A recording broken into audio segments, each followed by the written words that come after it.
started learning about nutrition, about which, by the way, much less is known than you might think. I learned that what mattered most about one's health was not necessarily the nutrients, good or bad, that you were consuming or staying away from, or even the calorie counts. But what predicted a healthy diet more than anything else is the fact that it was being cooked by a human being and not a corporation.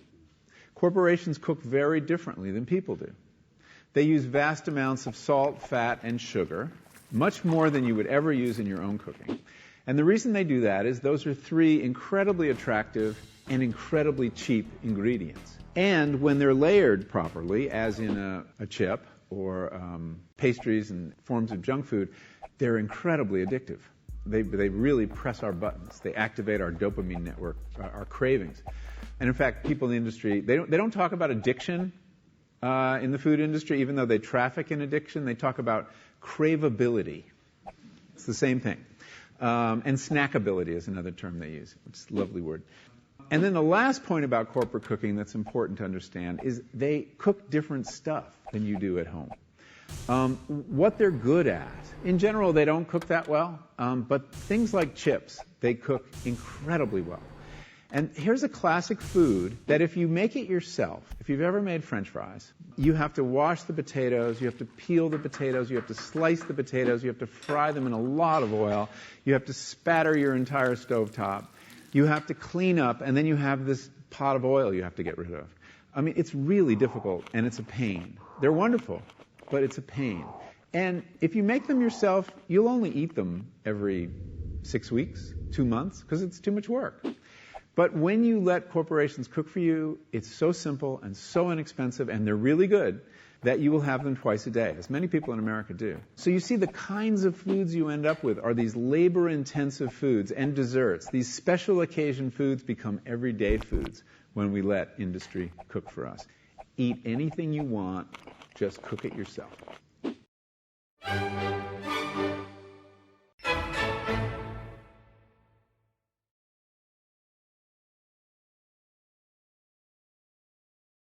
I grew up in the housing projects of Cleveland. I didn't even know that life could be any better than it was. Education for me has been a way to get away from the agony of what was normal life. I want to be able to impact the community, not just look back on where I came from, but to reach back to where I came from and pull some people up with me. My name is David, and I am your dividend.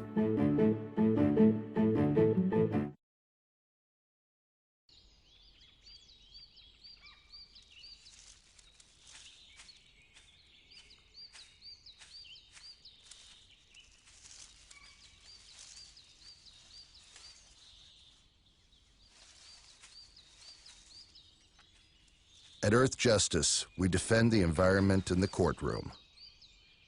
Join our fight. When you take a seat, you take a stand. Earth Justice, because the Earth needs a good lawyer.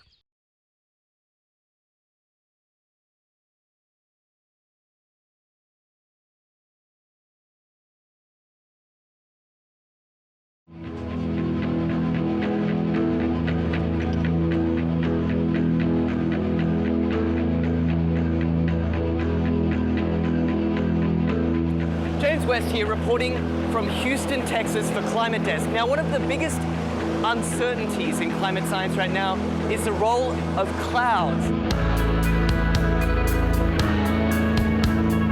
What better way to work that part out than flying right through them? That's what NASA scientists aboard this airplane think. Welcome to NASA's biggest airborne laboratory. You're coming with us today on an 8-hour NASA flight mission. When you read these big IPCC climate assessments, what's the biggest uncertainty? There's two, right? The role of aerosols and clouds. Clouds is probably bigger than aerosols. That is a piece of a puzzle that right now we are missing. You can't get the models right if you don't understand the chemistry and the process.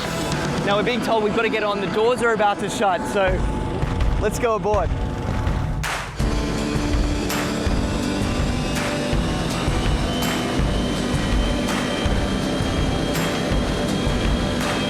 Every time you turn on the weather, every time you hear a climate change prediction, that information has to come from somewhere. And it starts by getting sucked out of the air from planes like this.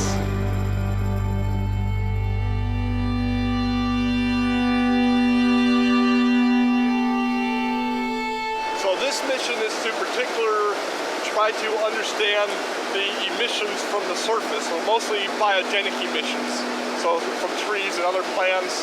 Right now we're flying to our very first part of this experiment on the DC-8. Over Arkansas, there's a particularly pungent bouquet of emissions that scientists are interested in measuring. Well, these emissions lead to both aerosols and to molecules that both destroy and create ozone. So these are very important things to understand for climate studies. How it will manifest itself, it will be in more accurate and more reliable predictions. So what we're doing is taking a series of flyovers, each at a different level of the atmosphere, scooping up those emissions, testing them, and hopefully scientists are going to see exactly what's in this column of air all the way up. The data that we collect in one flight can keep busy 60 scientists and students for 3 years, 4 years. We're still studying data from data collected 20 years ago. In fact, this particular mission today is its most heavily equipped in its nearly 30 years of service. Each one of these consoles here is a specially equipped scientific instrument designed to collect all sorts of different data in real time. And this instrument here tracks the sun. We're looking at mist chambers. They're used to strip soluble gases. This black line is the CO2. It's about 390 ppm right now. We're putting these filters in the bags that we've got the aerosols that we trapped out of a certain amount of air. And so we're sampling up here about 150 liters a minute. That ultimately flows back into the operational models. It flows back into what goes on TV every day. Anyway, I got to get this sample going. You do it. It's a busy man at work. We can't let him rest. Well, get this. We've just spent 2 hours crisscrossing this one cloud formation. In, back out again, back in again. Then they grow, and we track them as long as we can, and then we let it go. Even one cloud can hold a host of answers to the mysteries of climate change.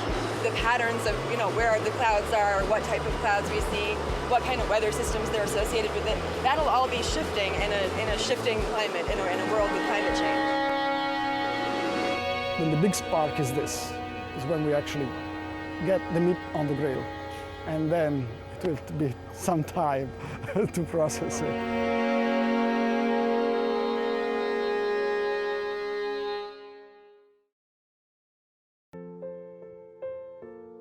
This is why you took a second job. Why you taught yourself how to fix the plumbing. Why you'll do whatever it takes to keep your home. And that is why we want to help. We are making home affordable, a free government resource that can make paying the mortgage easier. Call 888-995-HOPE today.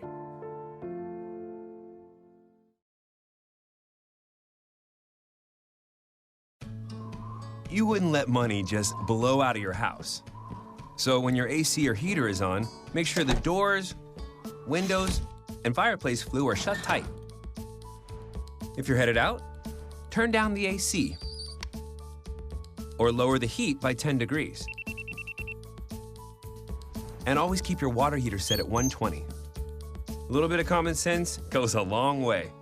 Get more great tips at energysaver.gov. So, I'm kind of new here, but I've noticed a trend. My human does this funny thing where she goes around and gets all my toys, and then she hides them in that basket by the door. But it's always the same basket, and it's always in the same place. And then she acts so surprised when I find them, but, she's putting them in the same basket. Again. It's like, hello, that's where you put it last time. You were the worst at hide and go seek.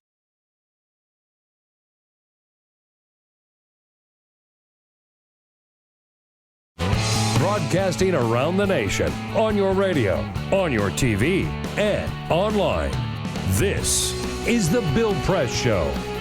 Hi, I'm Jonathan Allen, sitting in for Bill Press on the eponymously named Bill Press Show. BillPressShow.com if you want us on the web. Live on Free Speech TV and TawkrTV. Talker is youtube.com.TAWKRTV. You can tweet at us, with us, perhaps get a response at BP Show. And you can call in, and we're going to be asking people to call in to talk about the Republican debate last night, about what's going on in the Democratic primary. Won a lot of calls today. You can call in at 866-55-PRESS. That's 866-557-7377. I am happy, as always, when I'm in this studio to be with executive producer Peter Ogburn, Jamie Benson running the board. I can see him through a window. It's clear and clean and easy to see, which is nice because he's going to give me numbers and say, hey, we got to go to commercial break now, or our sponsors are going to wring our neck. Jamie also runs the dump button, so if you were to say anything out of line, Jamie's the guy that saves your butt. You're going to need a 30-second delay, I feel like. Ray Rogers is screening the calls, so make sure that you say good things to get past that screen. Right. If you're an ex-lover of Ray Rogers's, then you might get screened. Yeah. So be careful. And we've got Cyprian Bolding, the video operator, hanging out with us today too. Thank you for joining us. Got a great show again. Talking about the Republican debate last night. Big fireworks between Ted Cruz and Donald Trump. Between Chris Christie and Marco Rubio, between Marco Rubio and Ted Cruz. Basically, Ben Carson, John Kasich, some others sort of disappeared into the background. I saw somebody yesterday say Jeb Bush had his best debate of the entire cycle, and yet I sort of felt like, I don't know, I didn't even know he was there. There's always one person who says, this was the best debate of Jeb's cycle, and it's never true. Well, I mean, the bar is pretty low. Exactly. Talking about very slight delineations. Right. When they got into the big fight, and we'll talk about this a little more, they got a big fight about the U.S. versus China and airplanes. I thought Jeb Bush wonked out to a level that I'm not sure anybody else in American politics is capable of. Yeah. It speaks well of him in terms of policymaking, maybe not so much in terms of debating. Great show coming up, though, in terms of our guests. We've got Josh Kraushaar from the National Journal. He's on Twitter at Hotline Josh. We got Jake Sherman, my old running mate from Politico. Nice. We used to sit next to each other on the House side of the Capitol, and I called him Fast Break Jake because he was so good at getting stuff going. We got Kate Martell from The Hill. We've got Annie Linsky from the Boston Globe, for whom my money is Annie Linsky is the breakout reporter of this election cycle. She's great. 100%. I'm so excited to have her on today. And then this gets really, really good. Dude, for are us, you excited for this? I'm pretty excited. I'm so stoked. So we are going to have the Mid-Atlantic director for Shake Shack, Alan Ng, in studio, in theory, bringing us some new product. Yeah. They got a whole new product. Not just any new products. I'm so excited for this. They rolled out a brand new fried chicken sandwich at Shake Shack, and they're bringing us some of them. Wow. This is like the guest hosting gig is pretty sweet, right? I know. It's a pretty sweet gig. You could have said pretty much anything, and it would have been worse than we're bringing you Shake Shack today. Yeah, right. Bill's going to be pretty upset, though. Yeah, don't tell whatever you do. Don't tell Bill that know. we fed you fried chicken sandwiches when he was gone. I hope to God that he is not listening this morning. I hope he is taking a nice vacation. I know the callers will probably talk about how wonderful Bill is when they call in, but that's right. He could use a day to not be up from 6 to 9, right? Agreed. Yeah. Agreed. So we got some news, Peter. I understand, but first... There you go. This is Nailed the it. Full Court Press. Just a couple of other stories making news. So we talked about the Powerball, right? None of us here won the Well, Cyprian, Bill, and I all actually got the Powerball number, so we each won $4. But we're all here at work, so you can tell none of us actually won the big Powerball. But this is a very interesting story. There were 3 people who won it, and we found out one of the people who won the Powerball was actually given a ticket from their boss. Shlomo Reknitz is the man's name. He's a healthcare magnate. He owns 80 assisted living facilities throughout all of California. He purchased 36,000 lottery tickets for all of his employees. $36,000 worth of lottery tickets he bought for his employees and handed them out, and one of those tickets won. Who's going through those 18,000 sets of numbers? There must be an automated way to do Like, that. when people tell me, oh, I bought 40 tickets. We had someone on air who said they bought 40 tickets yesterday. I'm just thinking to myself, who wants to sit down and go through all those tickets? I set up a spreadsheet with my 10 tickets that I bought. Yeah. And I got one number out of the 60 on the 10 tickets. There you go. It did appear twice in different tickets, but yeah. Does that get you anything? Nothing. Nothing. Oh, bummer. Shake Shack chicken. That's what you win. That's what you win.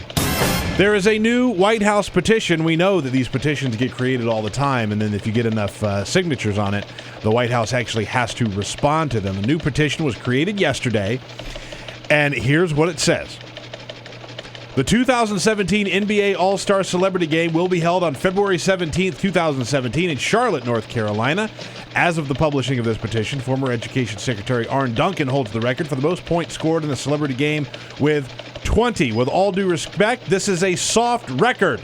President Obama will have a month out of office to train for the NBA All-Star Game, and he should get in there to try and defeat Arne Duncan's record. This is your chance to finally make history, Mr. Obama. Seize it. So people want Obama to play in the Celebrity All-Star Game in 2017. I know this is going to upset some listeners, but this is not about the man's character or about his skill in office. True. I believe that Barack Obama's basketball skills are a little overrated. That's what I've heard. My belief is that he's not as good as we think he is. You ever see when he's shooting hoops in public? Like he had I think it was the Easter egg roll where he was shooting hoops, and he bricked like 8 in a row. It was not good. I mean, look, of all the things the president could be like, better than the average guy, but not an NBA star, I feel like basketball is probably one of them.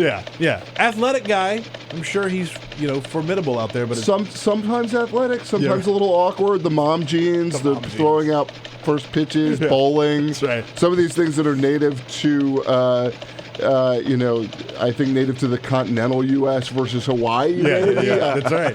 That's a good point. That is a good point. And we've chronicled all the problems that Chipotle has been having, right? E. coli outbreaks, norovirus, things like that. They're trying hard to fix their image. And here's the latest. They are going to be closing every single Chipotle in America on February 8th. What? Shutting it down. And what they want to do is they are having all of the teams that work at those locations come in. They're going to retrain them on food safety practices. They're going to work with them to ensure that they can keep the place clean. And they want to, as they said, thank our teams for their hard work and to discuss some of the changes we're making to enhance food safety, talk about the restaurant's role and all of that, and to answer questions that our employees have. I'm still having Shake Shack today. Yeah. Shake Shack is still coming. Jamie, you're going to have Shake Shack? Yeah, Shake Shack is still I feel coming. good about it. Right, Everyone's still having Shake Can you wait for the ad campaign that says, come back February 9th, Chipotle? Yeah, close. Just in time for Valentine's Day. It's clean and safe now. That's right. We shut down for one day and everything's fine. So February 8th, you can't get your Chipotle, please. Keep that in mind. That's all I got. That's all you got? Yes, sir. I want to hear something funny. I heard we're going to hear something funny. Can Let's we do it. that? Hillary Clinton on The Tonight Show with Jimmy Fallon. We were talking to him, and I asked him, I said, how is Hillary? How do you think Hillary's doing? And he goes, not good. and he said, I haven't even started on Hillary yet. Oh. And I was just wondering, does he intimidate you, Donald Trump? No. That's a good answer. Yeah, she's, somebody made this point yesterday that I was listening to, and they said basically, I think it was actually Lawrence O'Donnell on The Last Word on MSNBC last night, who basically said Hillary Clinton's campaign is freaking out, and there's all kinds of evidence of that right now, but she, at least in her interviews, seems rather calm. Well, this is an interesting thing with Hillary, right? Because we hear all these things about Hillary Clinton, and you see how the DNC sort of tried to bury the debates as if it was some way to protect Hillary Clinton.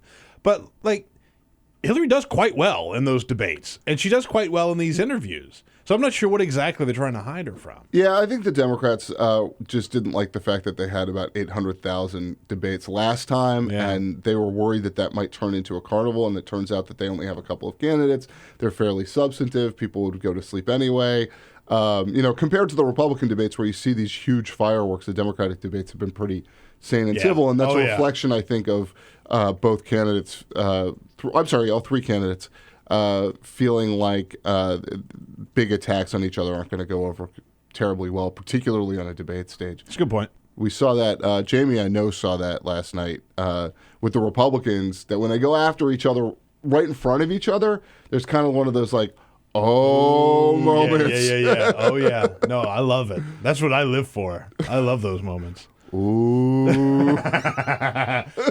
Going into last night's debate, it was like, I know I was waiting to see when the Trump-Cruz birther thing was going to pop up, like the sort of dust up over Ted Cruz's citizenship. So the fact that they were going at each other last night. I thought Ted Cruz was at first awful. Yeah.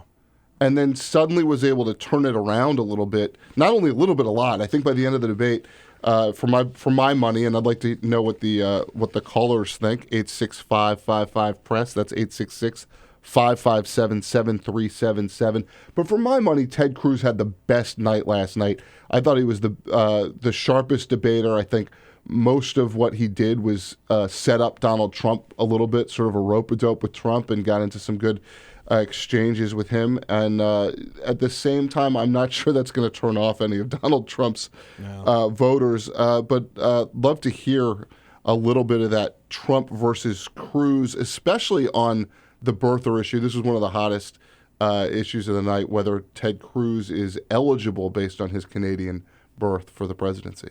Some of the more extreme ones insist that you must not only be born on U.S. soil, but have two parents born on U.S. soil. Under that theory, not only would I be disqualified, Marco Rubio would be disqualified, Bobby Jindal would be disqualified, and interestingly enough, Donald J. Trump would be disqualified. Listen to that crowd. Because some of the more extreme ones insist that you must not only be born on U.S. soil, but have two parents. We're running. He does great. I win. I choose him as my vice presidential candidate, and the Democrats sue because we can't take him along for the ride. I think they both made good points last night, but I think at the end of the day, Cruz won that argument. Yeah, I think he won that argument in part because he had a straw man there. Yeah. He basically said, Donald Trump's questioning whether or not I can be president. And here's what the most extreme people who hold that view say. Not that Donald Trump's actually saying that. Right. But the truth is, okay, so the Supreme Court hasn't settled this question. The vast majority of legal experts at the super high level, the ones that write in the Harvard Law Review, basically say there's no way Ted Cruz is going to be denied the ability to run for president based on this. And even those like Lawrence Tribe, who, as Ted Cruz pointed out, has some strong ties to, say, President Obama and the Clinton folks, even those who sort of raise the question and say it's not settled, they're not saying that it would be resolved against Cruz. My personal view is Ted Cruz wins a majority of the electoral votes. The Supreme Court's not going to peel back his presidency. Right. Yeah. Exactly. But it is something that he has to address, because I think that a lot of voters were sort of taught, you have to be born on American soil. So he has to make the case for why he's eligible to be president. I think he did a pretty good job last night. Your liberal textbook. I know, man. Your liberal teacher. Yes. No matter where you grew up. That's right. Taught you wrong. That's right. Right. You just have to run against textbooks, which is not totally unheard of, I guess. It's a new wrinkle. We're going to go to a break in a minute, but what I want to do is ask you to call again. Tell us what you thought about the Republican debate in particular. Tightening race also among the Democrats. If you want to talk about that a little bit later, we can do that. 866-55-PRESS is our number. 866-557-7377. I'm Jonathan Allen, sitting in for Bill Press, and we'll see you soon. Connect with The Bill Press Show on Twitter. Follow us at BP Show and tweet using the hashtag WatchingBP. This is The Bill Press Show.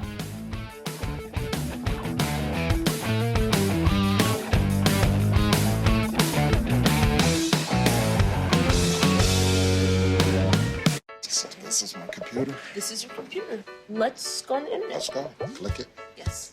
Okay. I cursor in between the R and the E. Pressing dot, I want you to just push the period. She's gonna love me all over again. That's it. Jamaica, here you go. Here we go. Good job. Thank you. Thank you. And I did it by myself. Feel smarter. So, I'm kind of new here, but I've noticed a trend. My human does this funny thing where she goes around and gets all my toys, and then she hides them in that basket by the door. But it's always the same basket, and it's always in the same place. And then she acts so surprised when I find them, but, she's putting them in the same basket. Again. It's like, hello? That's where you put it last time. You were the worst at hide and go seek.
So, same time next week?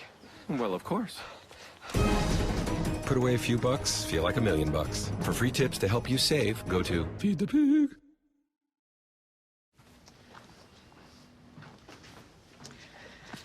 All right. I know this isn't any fun to talk about, but we should. Okay. So who's going to do what? I'll pack the dead batteries. Great. I'll only put what I don't need into a duffel bag. Perfect. That's totally unhelpful. No problem. Meanwhile, I will try to comfort everyone by speaking in a calm voice. And I'll try to get the generator going without any gas. Oh, let's not forget the cell phones, which probably won't work. Right. And who is going to handle supplies? I can forget to do a list for us. Thanks, pal. Well, I think we couldn't be any less prepared. I'm proud of you guys. Talk to your kids about who to call, where to meet, what to pack. Visit ready.gov/kids for tips and information. Hey, thanks for stopping by. I followed your character since the first episode. I'm a big fan. Big fan. Thank you. And listen, your storyline, it makes for incredible TV drama. Thing is, your drug use is very adult content. Too adult for the kids. So I'm gonna have to block you. Oh, man. Yeah. Well, have a good one. You're a nice lady.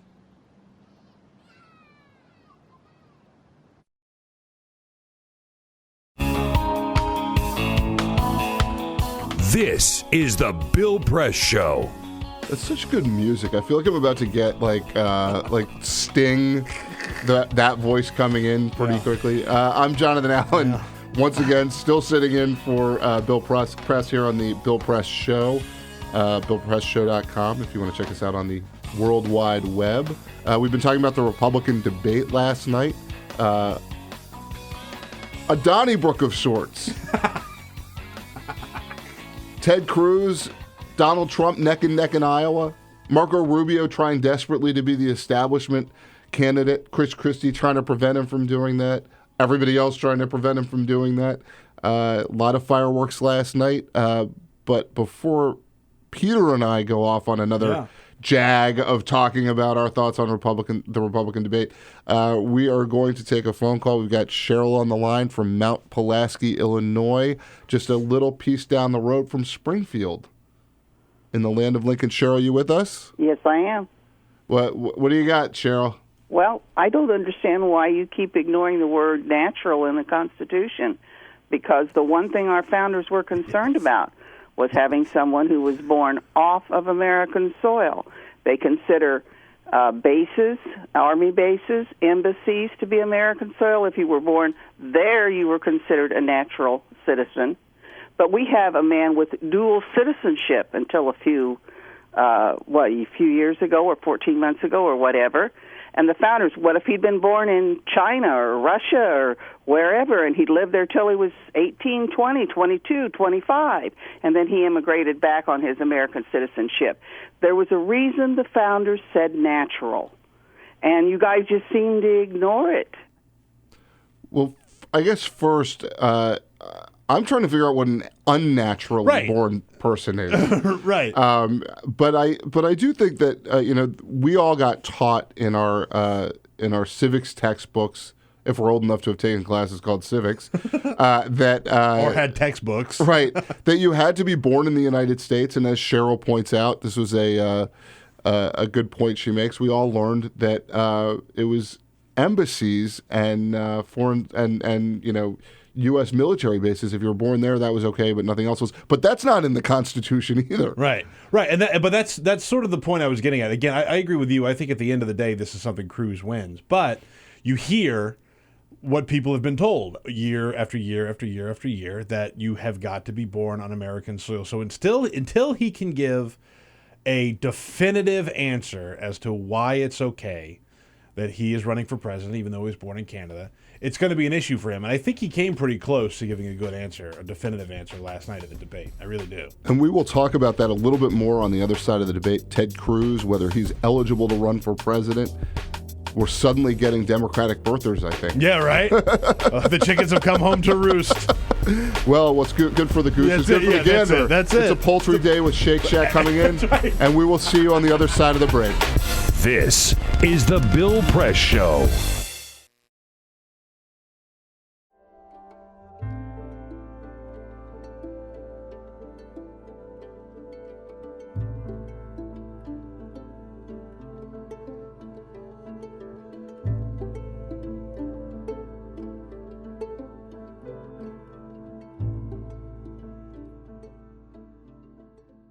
Today, in this country, we are having a conversation about police violence, the killing of black men, and what all that means.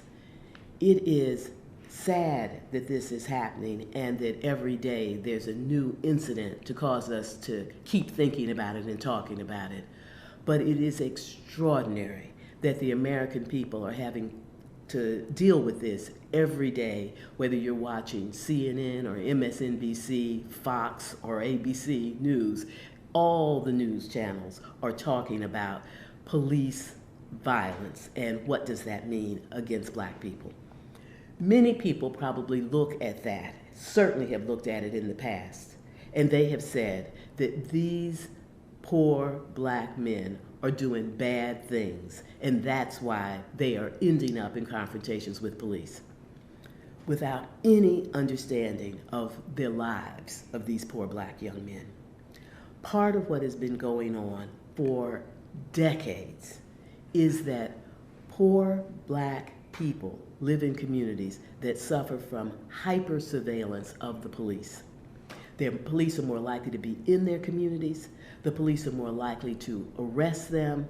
The police are more likely to stop them even if they're not doing anything. And that is what is so hard for the American people to believe, that you would get stopped and searched and arrested by the police and not doing anything. But this is starting to come out as people are telling the stories over and over again. But this has been the condition, this hyper-surveillance by police, making it more likely for people to get a record, to be known by the police, and then once they get in the system, it is almost impossible to get out because of the whole system of being on parole and missing an appointment or fraternizing with a person who has a criminal record, getting you right back in the jail, and then going back again and again and again. This is coming to be seen by the American people in a way that it has never been seen before. But why are people in these communities in the first place? That's getting peeled away. People are there because of housing discrimination. They are there because this is the only place where affordable housing can be found. They are there because that's where their families live, and people are drawn to being in communities where they are comfortable. The combination keeps people in these low-income communities where they are an easy target for hyper-surveillance and then everything that comes from it. And so as we think about these issues, we have to understand that while you as an individual in this society, as a white individual, you may not carry personal racism, but that does not keep the system from operating in a racist way.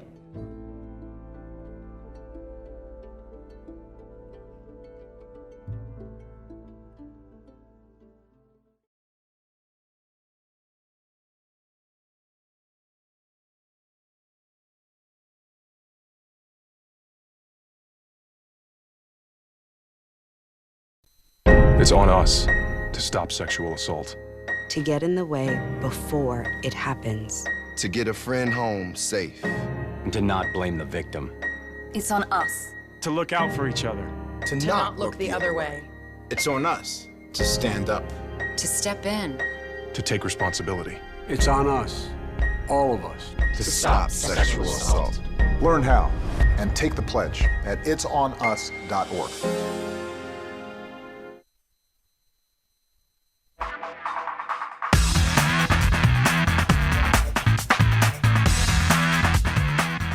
Streaming live video right now at youtube.com/TawkrTV. That's TAWKR-TV. This is The Bill Press Show.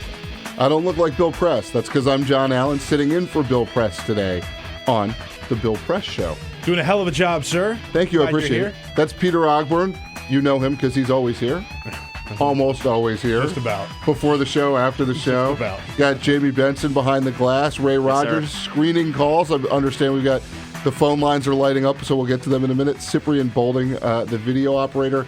If you want to follow us on Twitter at BP Show, tweet at us. We might even tweet back. I'm at John Allen DC. Follow me. Tweet me. Tweet me. Tweet me.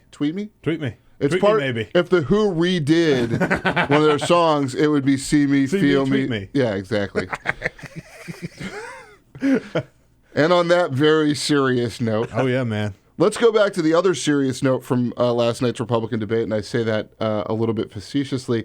The birther issue, which is kind of a hot issue right now. Look, there's the Donald Trump supporters who basically say Ted Cruz shouldn't be president because he's Canadian. Mm. There are Democrats now who are picking up on the sort of birther theme, either because they think his birth in Canada makes him ineligible, or because they're just like turnabout's fair play. Mm-hmm. And then there's all the other Republican candidates for the presidency who, whether or not they're willing to say birther, are probably pretty happy that Ted Cruz has to spend some time on this issue of whether he's eligible to run for president.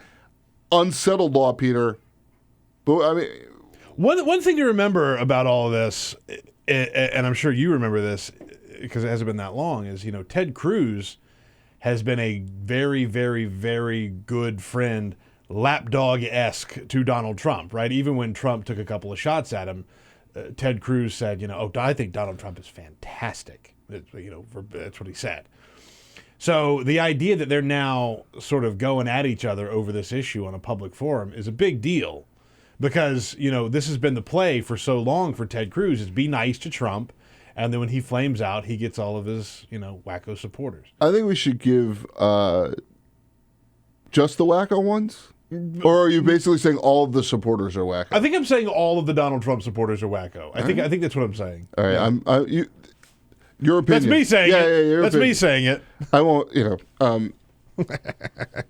So this is what I think. I think Ted Cruz and Donald Trump have proven that they're much better strategists than everybody else. Yeah. And they kind of understood that if they hugged each other, they could destroy the establishment. That's right. Yeah. And then they would figure it out later. Yeah. And even last night, and I think we have a little bit of audio that we can play of this, there was an exchange last night between Donald Trump and Ted Cruz about the vice presidency and who might choose who for vice president. And I think Jamie's probably got that ready for us. So, Jamie, can you play it?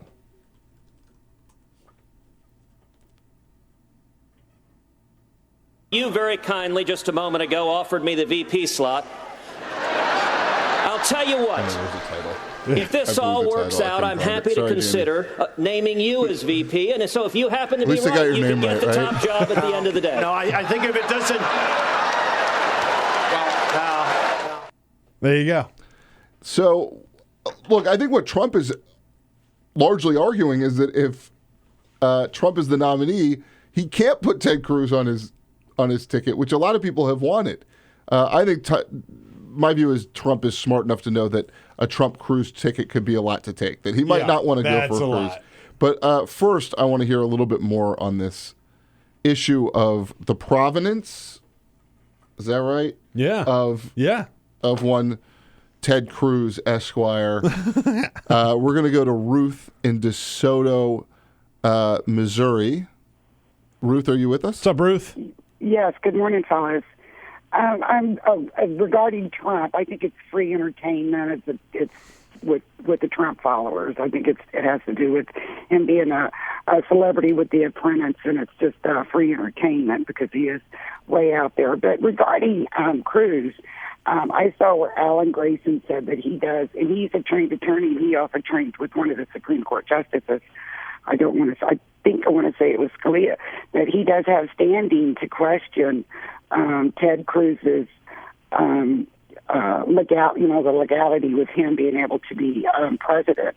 That his mother was a registered voter in Canada, so at the time. So Alan Grayson, speaking of wackos, has already sort of said he's going to file a lawsuit against Ted Cruz, and he's a really try and good stop him. He's a really good trained attorney. I mean, this is a pretty smart fellow. So, and he trained with the Supreme Court justice. So I think he knows what he's talking about. I mean, Ted Cruz also is a pretty smart lawyer, and I think a pretty good debater by and large. But look, it's unresolved until it's resolved. Exactly. I can't imagine it's actually going to be resolved, that it's going to need to be resolved, I just can't imagine a court even thinking about it if Ted Cruz was to actually get elected. I could be wrong. I've been wrong before. We have on the line now Jake from Eureka, California. My understanding, Jake, is you've got it. You've found it. From Eureka. Are you with us? Yes, I am. What do you got to add today? Well, I'd like to ask, what is the veracity of the claims made by Congressman Grayson that Ted Cruz's mother, while she was in Canada, renounced her American citizenship, actually was able to vote in Canada? Is that true? Does anybody know if that's actually the case? I don't have a lot of good detail on whether she renounced her American citizenship. It would be a very hard job to get inside the mind of Alan Grayson. I can't help you with that. That's a fair assessment, Peter. I've known Congressman Grayson for a little while now, and I think you hit it on the head. Yeah. In terms of what his mother did when she was in Canada, I've seen some reports that she was registered to vote. She was politically active in Canada. I don't think there's anything wrong with being politically active in a country that you're living in if you're following all the rules. And I don't think it would affect the question of whether or not he was eligible to be president of the United States. I think that's right. But that's what I'm thinking so far. We've got a lot of good guests today. Yeah, we've got Josh Kraushaar of National Journal, one of my favorite reads. The guy writes really, really smart things about politics. Jake Sherman from Politico coming up. We got Kate Martell from The Hill, Annie Linsky from the Boston Globe, I said this before, I'll say it again, the breakout reporter of this campaign season, doing a lot of really good stuff, particularly on the Democratic side, about Hillary Clinton, about Bernie Sanders in that race. We haven't even talked about that yet today, but that race is getting super hot. All the more reason to stay tuned to today's show, because we'll get into it later. Stay tuned to today's show. Stick with us on the other side of the break. And just like all those reporters, like all the hot talk we're getting, all the hot Democratic debate that we're moving into on Sunday, we are going to have some hot fried chicken with Shake Shack a little bit later. Come back with us on the other side of the break. Get social with Bill Press. Like us at facebook.com/Bill Press Show. This is The Bill Press Show.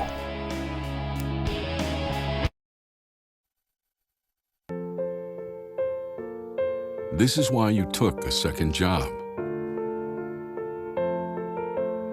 Why you taught yourself how to fix the plumbing.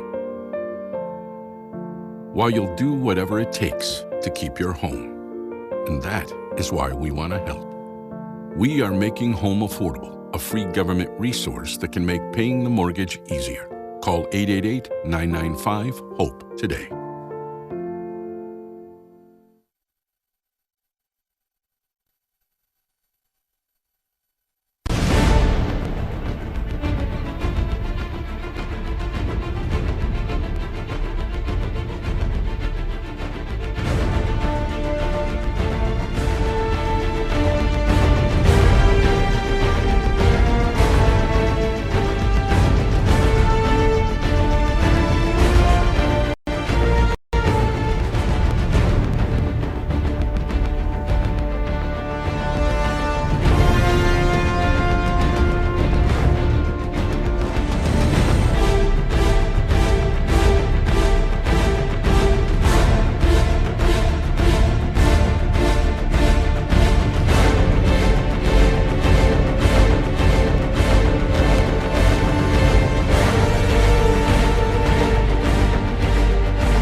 So, same time next week?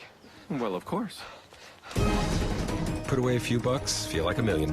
For free tips to help you save, go to Feed the Pig.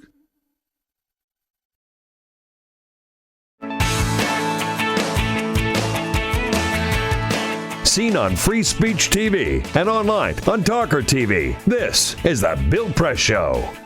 I'm still not Bill Press. Still Jonathan Allen sitting in for Bill Press. Thanks for sticking with us. We have on the line now the politics editor at the National Journal, Josh Kraushaar, who was in South Carolina for the Republican debate last night. That's what we've been talking about all morning long. You can follow him on Twitter at Hotline Josh. I'm not going to spell that for you because I think you can spell Hotline Josh. I hope you can. And you can see him online at nationaljournal.com. He's got a piece up this morning about the fireworks, the fight between Donald Trump and Ted Cruz. Josh, how you doing this morning? Good to be on the show, John. Is it really? I mean, I feel like it's kind of early in the morning after a debate. Are you doing all right? It is actually. I think this was one of the most consequential debates we've seen so far in the Republican field in the series of debates so far. And boy, I mean, the fireworks between Ted Cruz and Donald Trump really set the stage for everything last night. It's almost uncomfortable watching it at times, right? When you see, I mean, you kind of want the brawl, and then all of a sudden people are going after each other personally right next to each other. And what was your sort of basic takeaway about who gained ground as a result of that back and forth last night? What did you observe from it? Well, look, here's the big picture. Donald Trump has escaped scrutiny and attack on the airwaves and even in a lot of these debates so far. So the fact that Ted Cruz, who conservatives love, who Rush Limbaugh, who the talk radio audience of the Republican Party supports very strongly, the fact that he went after Donald Trump so aggressively is one of these big moments in this Republican primary campaign. And it's going to be fascinating to hear how conservatives react here on Friday towards that exchange, because this could be good news for the Marco Rubio fans and some of the establishment types, because Trump has led the field and he's looking like a very formidable candidate. But the establishment lane has been waiting for this Trump-Cruz battle to begin. Took place last night. I think Cruz got the better of the exchange, certainly during the argument over the so-called birth, is Cruz eligible to run for president.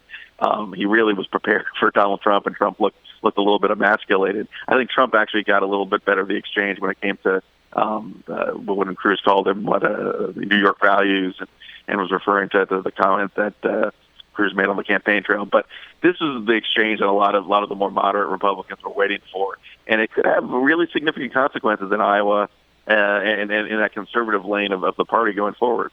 And you just said Cruz emasculated Trump. That's serving Donald Trump a dose of his own medicine. And I was listening to you and thinking to myself, you were talking about how aggressive Cruz was and none of the other candidates are.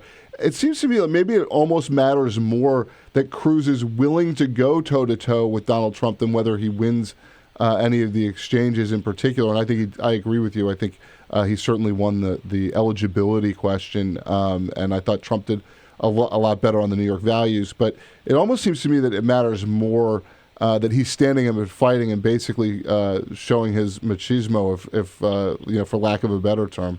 What's your thought on that in terms of telegraphing to Republican voters who you are? Well, John, you and I, we both talked about the fact that it was almost humorous how Cruz was not going after Trump, that he went out of his way to avoid any confrontation. It was becoming a running joke on the campaign trail. So the fact that Cruz not only was responding to Trump's criticism, but was really prepared with punches, with punches drawn, that was a big moment. And we'll see how it plays out with the Republican electorate as new polls come out in the coming week. But this is the Cruz-Trump battle in Iowa is going to be it's just so fun to watch. And some people think Cruz is ahead. Some of the new polls show Trump gaining ground. If Cruz ends up winning Iowa, we're going to look at that moment last night as a big point in this campaign. Do you have a sense yet? And I know this is sort of the $64,000 question, and I hate when other people ask me questions like this, but now I'm on the other side of the microphone, so I'm going to ask you. Do you have a sense of Donald Trump's organization in Iowa, and do you have a sense of whether it matters if he's as well organized as a traditional political campaign? Well, look, I've been talking to a lot of Iowa Republicans. Organization matters most in caucuses. Iowa is the state that kicks off everything. They say that it's not as bad as some of the reports would indicate. In fact, and the intensity of his support is so strong in some Trump organization. I think the reality is Ted Cruz has the strongest organization, and he also has support among evangelicals. They turn out for the caucuses every 4 years. And the fact that he's doing strongest with that subgroup is a good sign for him. The fact that in the Des Moines Register poll, which you and I both know is the gold standard of Iowa polling. And Seltzer. And Seltzer's the best. Still up by 3 points. It's going to be close. It's going to be competitive.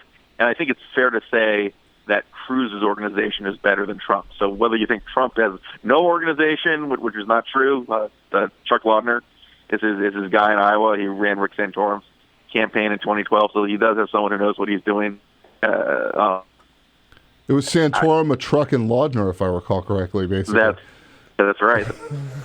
Trump And they has won. an organization. It's just the question is how good is it? And I think the bigger point is Ted Cruz has the best organization, and he's the one in first place in a lot of these polls. So let's say that the two of them, as it looks like it will happen, come in 1-2. There's this fight for the number 3 slot.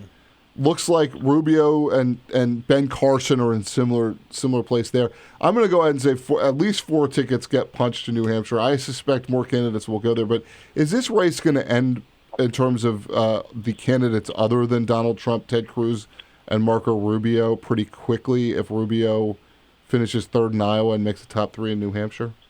Well, I think New Hampshire is going to be the state that really eliminates a lot of candidates. I mean, if Mike Huckabee or Rick Santorum don't really place in Iowa, they may drop out after that point. But it's New Hampshire that's really going to set the stage for the establishment. And what Rubio's campaign is hoping to do is, at the very least, come in a solid third place in Iowa, use that as a springboard to either winning or coming in second place in New Hampshire, and that's how they see the stage being set. But Chris Christie could do very poorly, for example, in Iowa. He's spending some time in Iowa. He's actually spending a little money on television ads in Iowa. But even if Christie does poorly in Iowa, but nonetheless turns things around in New Hampshire, I mean that's a path for his underdog campaign as well. So Jeb Bush is going after Rubio very aggressively in Iowa as well, trying to prevent him from having that burst of momentum headed into New Hampshire, which is Jeb Bush's stronger state. So there's a lot of permutations and what if this happens and this happens. But it's fair to say that on the establishment side, Rubio is the best positioned so far, and he had the best debate of all these establishment candidates last night. Real quick opinion question: Ted Cruz going after the state of New York, giving up 95 delegates in the state of New York. Are those delegates that Ted Cruz wouldn't have won anyway, and does he gain something for going after the state of New York so aggressively? That's a great question. I read a piece this week about how Donald Trump is actually better positioned in some of these blue states if it comes down to a one-on-one, nomination fight against the establishment candidate. It's Trump and not Cruz that's better positioned in states like New York, which has a whole lot of delegates even in a Republican nomination fight. I think it's sort of Cruz. I don't think really does that well above the Mason-Dixon line, and I'd be interested to see what his numbers are in a matchup against head-to-head against Rubio. We actually saw the NBC Wall Street Journal poll that came out last night. Donald Trump leads Rubio one-on-one by 7 or 8 points. So this notion that if Trump is the guy who moves forward and it's a Trump versus an establishment Republican, that the establishment Republican can win, that's not guaranteed. And in fact, I think Cruz might be the more vulnerable against an establishment Republican in that type of scenario. And Josh, thank you so much for joining us. It went so fast. Follow Josh Kraushaar on Twitter at Hotline Josh. And he's online. You can read his stuff at nationaljournal.com. I'm John Allen, sitting in for Bill Press, and we will be back in a moment. Stick with us. Your progressive headquarters for the 2016 election. This is The Bill Press Show.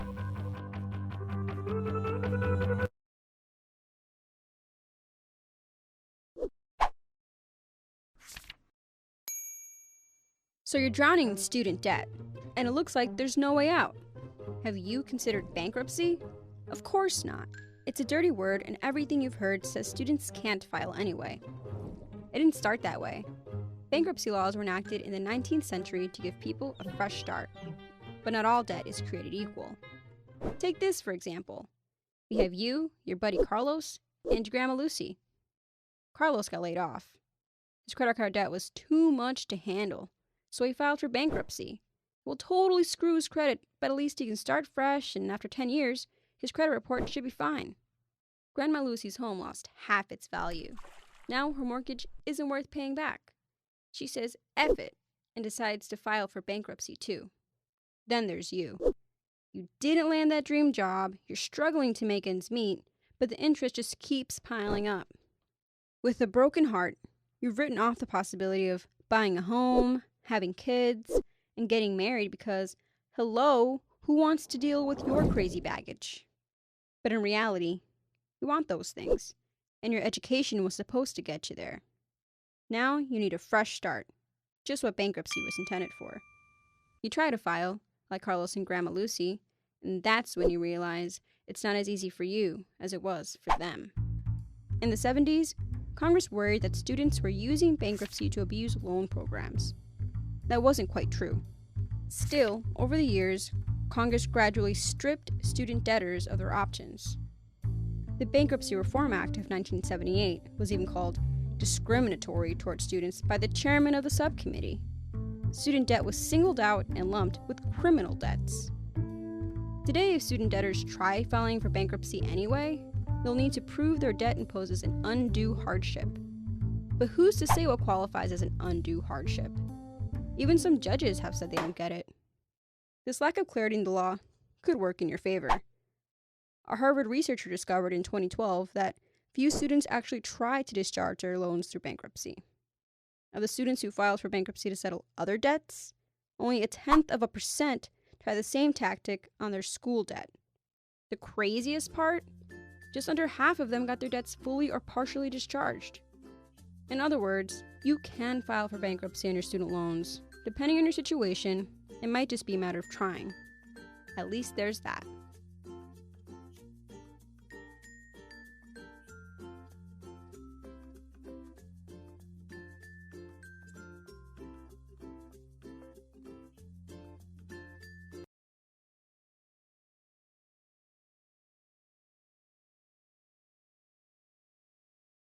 The average text takes your eyes off the road for nearly 5 seconds. At highway speeds, that's enough time to travel the length of a football field. Stop the texts, stop the wrecks.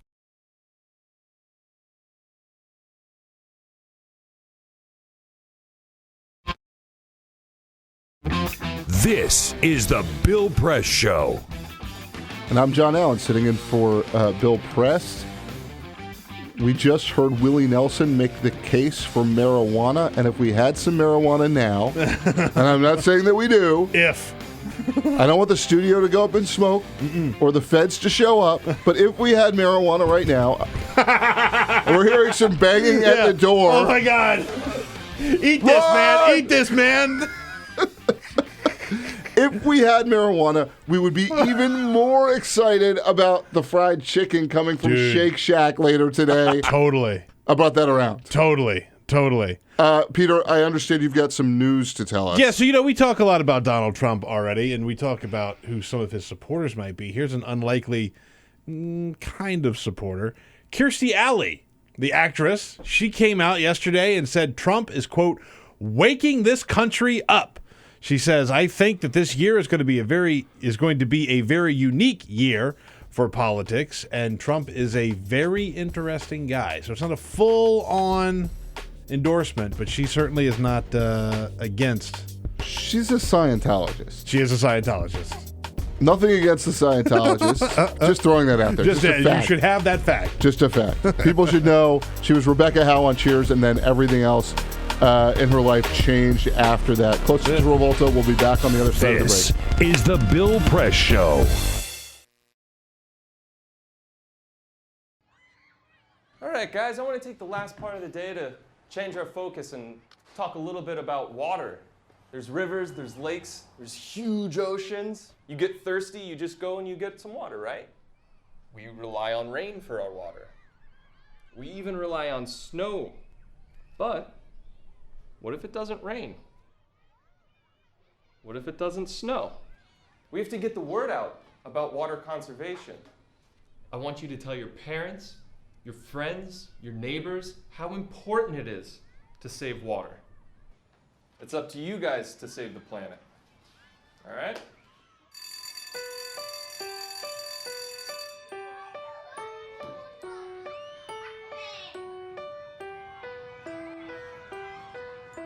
What if it doesn't rain? What if it doesn't snow? We have to get the word out about water conservation. It's up to you guys to save the planet.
Hi, I'm Mark LaFleur, and I produced the short film you just watched called Aquaforce. California is experiencing one of the worst droughts it's ever had, and now, more than ever, it's important for everyone to do their part to help conserve water. The reason I made this film is because I wanted to make something fun and informative that would get people talking about the California drought. Obviously, this is an important issue because we have a limited amount of clean drinking water. I think it was very important to let people know, especially young people, that this is an important resource, maybe our most important resource, and it's something that we can't take for granted and we certainly can't waste. I really wanted this to be something that children would respond to. The kind of thing that any kid anywhere in the world, no matter what language they speak, could understand the story and be entertained by it and leave it knowing that this is something important, that if they didn't already know about this, that it's now going to be a part of the way that they think about water, the way that they live life, and that it's something that they'll share with their friends. The fact that they watch this video once or twice and they immediately understand that water is important, that's it. That was the whole point of this thing, to get it into the conversation, to make it something that kids are thinking about, talking about, that they're aware of, and that they know is important. This project was self-funded, so we relied on the support of our community to make it happen. It was pretty amazing to just have our neighbors, our friends, and our coworkers come together and volunteer their time and their homes and their kids to make this thing happen. Thanks for checking out the video. Keep the Aquaforce going, and thanks for watching Free Speech TV.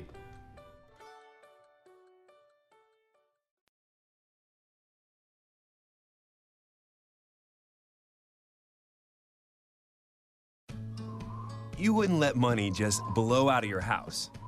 So when your AC or heater is on, make sure the doors, windows, and fireplace flue are shut tight. If you're headed out, turn down the AC or lower the heat by 10 degrees.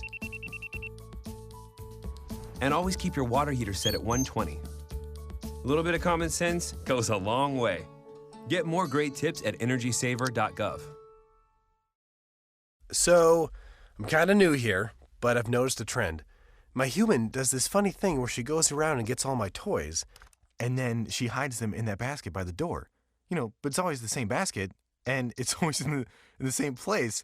And then she acts so surprised when I find them, but, she's putting them in the same basket.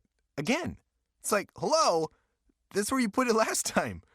You were the worst at hide and go seek.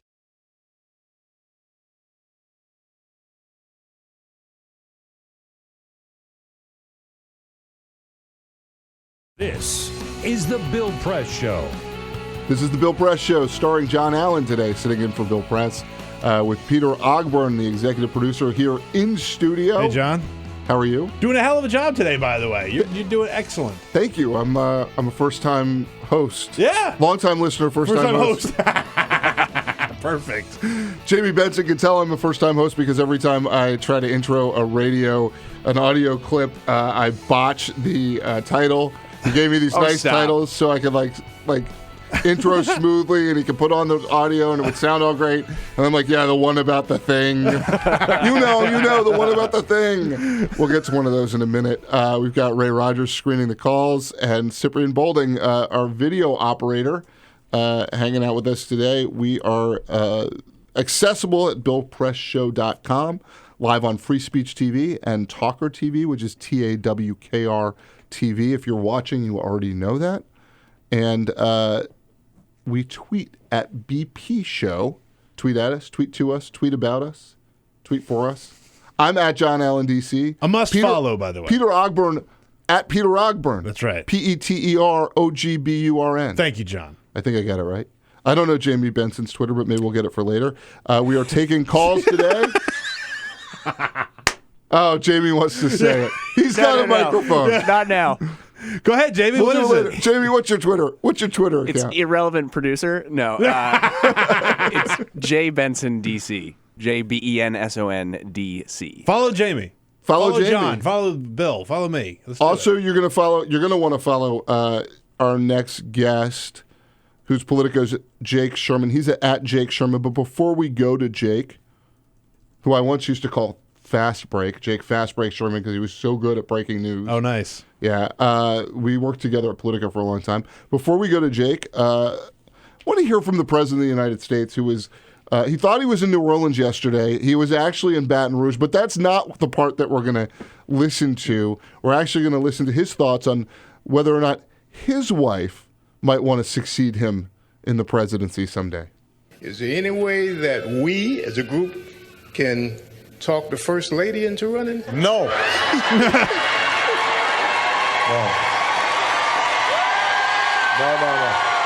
Let me tell you, there are three things that are certain in life: death, taxes, and Michelle is not running for president. That was the most emphatic no I've heard since Ted Stevens. No. No. Is Michelle Obama going to run for president? No. There he is. So no. Definitely. Got him! There you go. For the love of goodness. I think the President of the United States was like, I have this opportunity to nip this in the bud. Yes.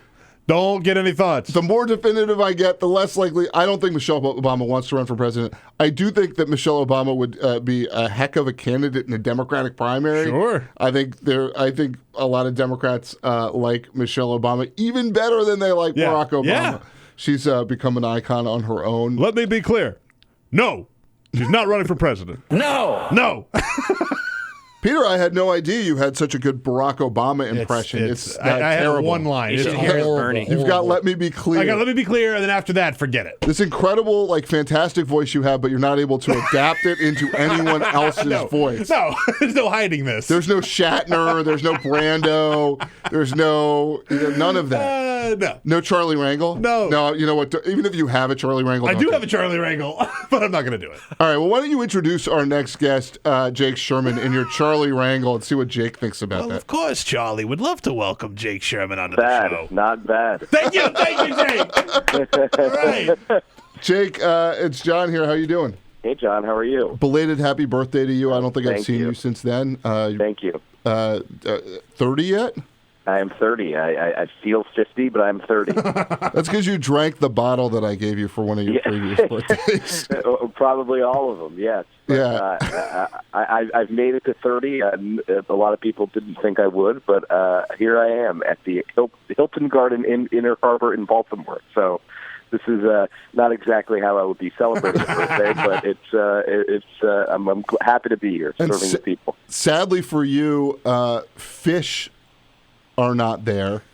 No, Fish is playing this weekend in Riviera Maya, Mexico. I will not be there, but I'm there in spirit. And John Mayer, whose fathers turn into sons, who turn into mothers, who turn into lovers and brothers and whatever, is also not in Baltimore. So I'm trying to figure out what you're doing in Baltimore. My guess is that you're hanging out, as always, with the House Republicans. Is that right? I am. It's been an uneventful few days, but the House Republicans are wrapping up their retreat this morning. The Senate Republicans have already left, which should surprise nobody. Heard some of those senators have difficulty showing up for work. You know, I imagine that most House Republicans have left by now as well, because this is not a terrible. People are generally happy, which is a new phenomenon in, as you know, John, in Congress and in House Republican circles. There's not a lot of consternation. There's not a lot of griping. So it's all good, which is not fun for me. But I guess anything could happen today by noon when they're supposed to leave. So if, by my lights, you're the leading House Republican Kremlinologist, if you will, in the country. You probably know more about these guys than anybody. I have reported more closely on them, certainly for the last half dozen years or so, more closely than anybody. They're happy, I suspect, because they got Paul Ryan in place, and he's doing a pretty good job, and he's got buy-in from everybody. Talk to me a little bit about how he's planning on going at this next year and what he's doing to unify his conference during the presidential campaign. he is trying to put together some sort of agenda, which I pointed out to him last week when I was with him in South Carolina. I spoke to him. I said, a cynic would say you're doing this to insulate your people from what you see as a pretty ridiculous presidential race. And he said, I hadn't thought of that, but I guess that could be true. And I said, well, you had to have thought of it if it could be true. But he's trying to put together a positive agenda. He wants to do criminal justice reform. He wants to put out an Obamacare replacement. I don't imagine he's going to hold a vote on it. He wants to put out a tax plan. I don't imagine he's going to hold a vote on that. So that's kind of where he's heading, and which, by the way, for a lot of these guys, is enough, because John Boehner just lurched from crisis to crisis, and that's what they wanted at that time. A lot of people forget that. A lot of these guys pushed Boehner to these crisis moments and then blamed him for doing it, which was kind of an unbelievable phenomenon if you think about it. I mean, they were the ones who said use the debt ceiling to get spending cuts, defund this, that, the other thing, and then they blamed him for doing it. So, that Paul Ryan, I guess he's still in his honeymoon phase. I think the Freedom Caucus is going through its own kind of growing pains. So that's kind of where things are at this point. He kind of broke the Freedom Caucus, didn't he? In terms of when he got the nod as House Speaker, it was basically by going into the Freedom Caucus and getting Mulvaney and Jordan and some of the senior guys to back him, which seemed to suck the wind out of the Freedom Caucus's leverage. No. But what the funny thing is, John, and you'll remember this, Ryan was those guys with Enterling and Price and all those guys. He was the guy who wanted to shake up the steering committee and wanted to, so he is a Freedom Caucus guy, he's not too far from where they are. So they kind of saw themselves in him. And a lot of them, he's close to a lot of those guys. I mean, listen, there will always be the kind of fringe elements of the Freedom Caucus, the Raul Labradors, but he's increasingly becoming just one voice, just a guy. So you're right, Ryan did break them in a sense.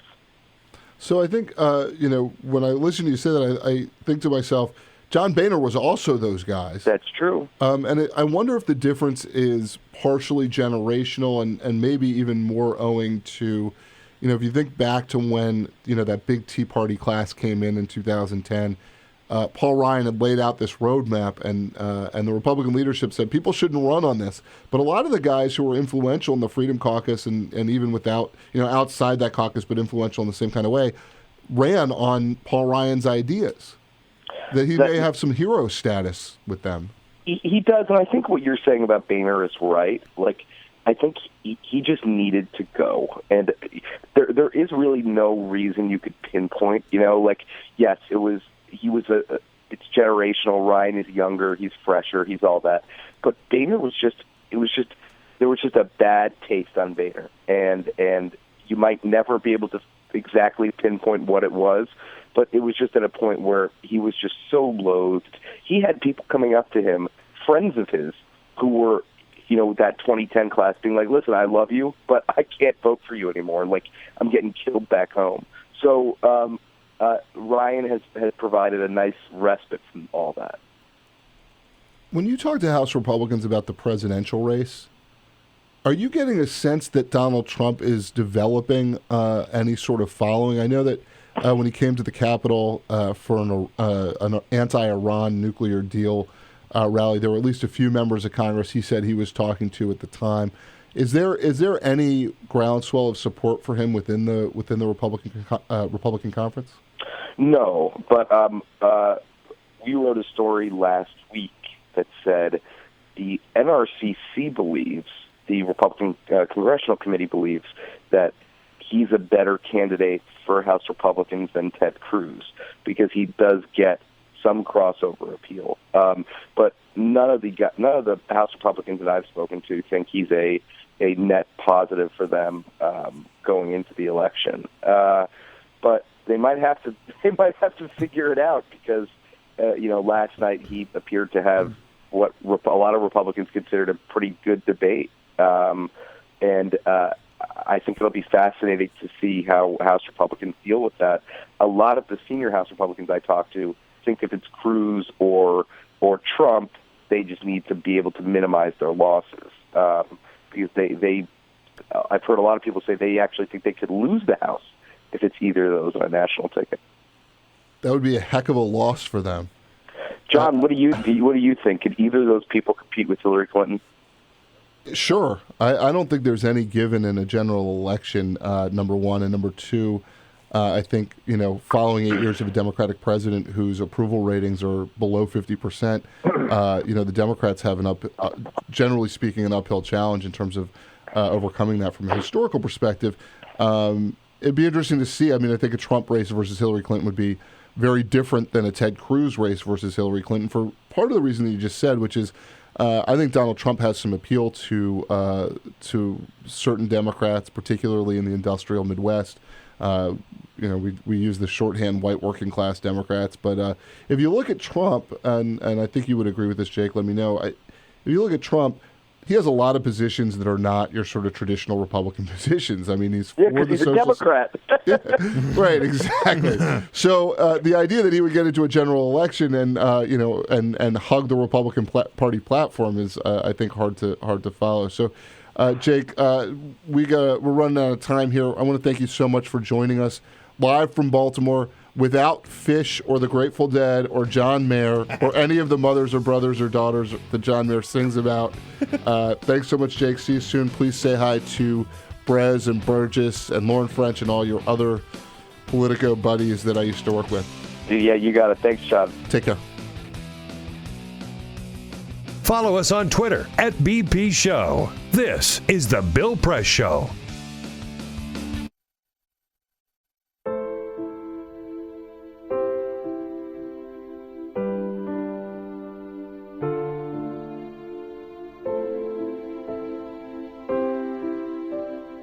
I have run these canyons for 6 million years.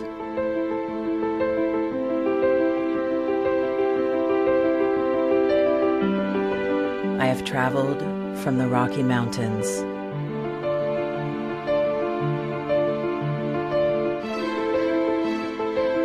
to the deserts, through scorching heat and freezing cold,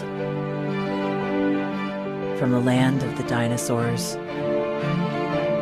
to fields of food.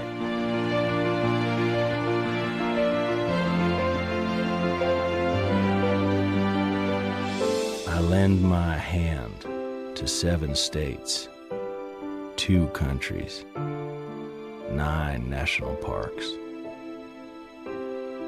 and 36 million people across an arid West.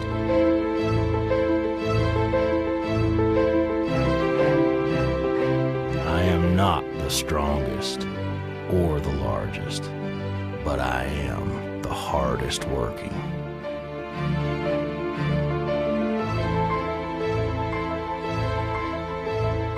People love me. My playfulness, My beauty, my power,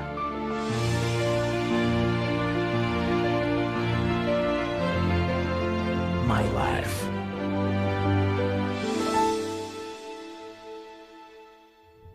But I don't think I can offer any more. I am tired. I am tired, tapped, and tied. Of the hundreds of major rivers in the world, I am one of the few who no longer kisses the sea. Battles to harness my soul have been won and lost. Use me wisely, and I will sustain you. Use me like you have, and I will break. My name is Red. The Grand River Red. The American Nile. The Canyon Maker. I am the Colorado River. And I am the most endangered river in America.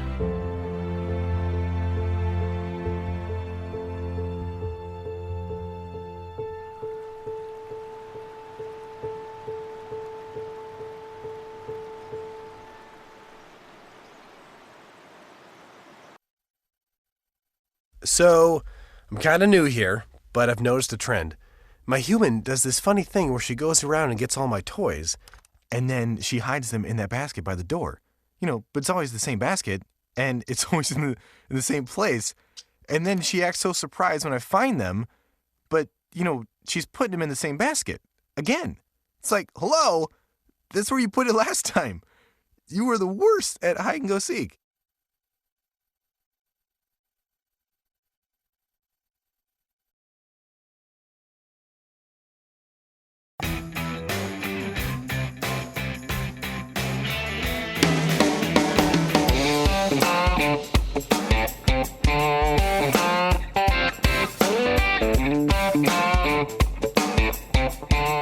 This is the Bill Press Show. And doing my best impersonation of Bill Press, I'm John Allen, sitting in for Bill Press. Hey, Peter, how are you? I'm well. Doing a hell of a job today, John. Glad you're here. Jamie Benson, behind the glass. What is your Twitter handle? Why, thank you, John. It is JBensonDC. JBensonDC. That's at JBensonDC. J, then Benson like the TV show. Yep. DC like the city. You got it. All right. You're becoming my favorite guest host real quick. Here he goes. It's Jamie Benson time. All right. So we've been talking about the Republican debate this morning, but there is another interesting thing going on the other side of the aisle in Democratic politics. Things are heating up between Bernie Sanders and Hillary Clinton. We've seen polls tightening, not just on a national level. Big New York Times poll out earlier this week had closed the gap to 7 points, I believe. Hillary Clinton at 48, Bernie Sanders at 41. A little bit of a margin of error there when they poll 500 people in a Democratic primary. It's like a 6% margin of error. So it could be that Bernie Sanders is winning, or it could be that Hillary Clinton's way up. Who knows? What we see in Iowa, though, the gold standard poll, Ann Seltzer does this for the Des Moines Register and Bloomberg Politics, 42-41, Clinton and Sanders. And we're seeing it tighten up, and we're seeing the candidates, and I think this is what's going on. They're going after each other pretty hard right now. I think they are like, this is turnout time. This is the time where I get my people to turn out, not the time where I persuade people. Maybe the persuasion is harder to do at this point. We're going to play a clip for you now. Bernie Sanders has a new ad out about two visions, and the Clinton people are going a little, well, I'm not gonna say nuts, but they're upset about this, or at least feigning upset about this. Then they're saying this is Bernie Sanders breaking his pledge not to run negative ads. Let's see what you guys think. Here's this new ad from Bernie Sanders. There are two Democratic visions for regulating Wall Street. One says it's okay to take millions from big banks and then tell them what to do. My plan: break up the big banks, close the tax loopholes, and make them pay their fair share. Then we can expand health care to all and provide universal college education. Will they like me? No. Will they begin to play by the rules if I'm president? You better believe it. I'm Bernie Sanders, and I approve this message. There's an interesting moment in the imagery of this ad, by the way, where after he talks about breaking up the big banks, and he shows a little caricature in a suit handing a bag of money to a family, a little caricature of family. We're talking about full-blown socialism, right? Like it is a banker handing money bags to a family. In the background, "This Land Is Your Land" is playing. Right. Yeah, that final verse that almost never gets played, that's what's going on there. Yeah. And I'm sure many of our listeners are familiar with that verse, but if they aren't, they can Google it. It's a good ad, I think. I think it's a good ad. I think that Bernie is not running from this socialist title, but does the Clinton camp have ground to stand on when they talk about it being an attack ad. So here's the thing. I was on the Capitol lawn with him when he first announced, before his big announcement in New Hampshire, in Vermont. They spent so much time in New Hampshire. Yeah. He basically went out and said, I've never run a negative ad. I'm not going to go negative in this campaign. And then, this is a contrast ad. You can make that argument. There was one piece of it that I thought was like negative and actually negative, and maybe this is the ground the Clinton folks have to stand on, or the leg they have to stand on. He said, taking millions of dollars of the bank's money and then regulating them. Well, that's about Hillary Clinton. Yeah. And by the way, people have been able to do that before. Joseph Kennedy got very rich on Wall Street and then became the SEC chairman, the first SEC chairman, and regulated them. We'll see, but we'll see on the other side of the break. This is the Bill Press Show. So this is my computer. This is your computer. Let's go on the internet. Let's go. Click it. Yes. Okay. I cursor in between the R and the E. Pressing down, I want you to just push the period. She's gonna love me all over again. That's it. Jamaica, here you go. Here we go. Good job. Thank you. Thank you. And I did it by myself. Feel smarter. So, I'm kind of new here, but I've noticed a trend. My human does this funny thing where she goes around and gets all my toys, and then she hides them in that basket by the door. But it's always the same basket, and it's always in the same place. And then she acts so surprised when I find them, but, she's putting them in the same basket. Again. It's like, hello, that's where you put it last time. You were the worst at hide and go seek.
So, same time next week? Well, of course. Put away a few bucks, feel like $1 million. For free tips to help you save, go to Feed the Pig.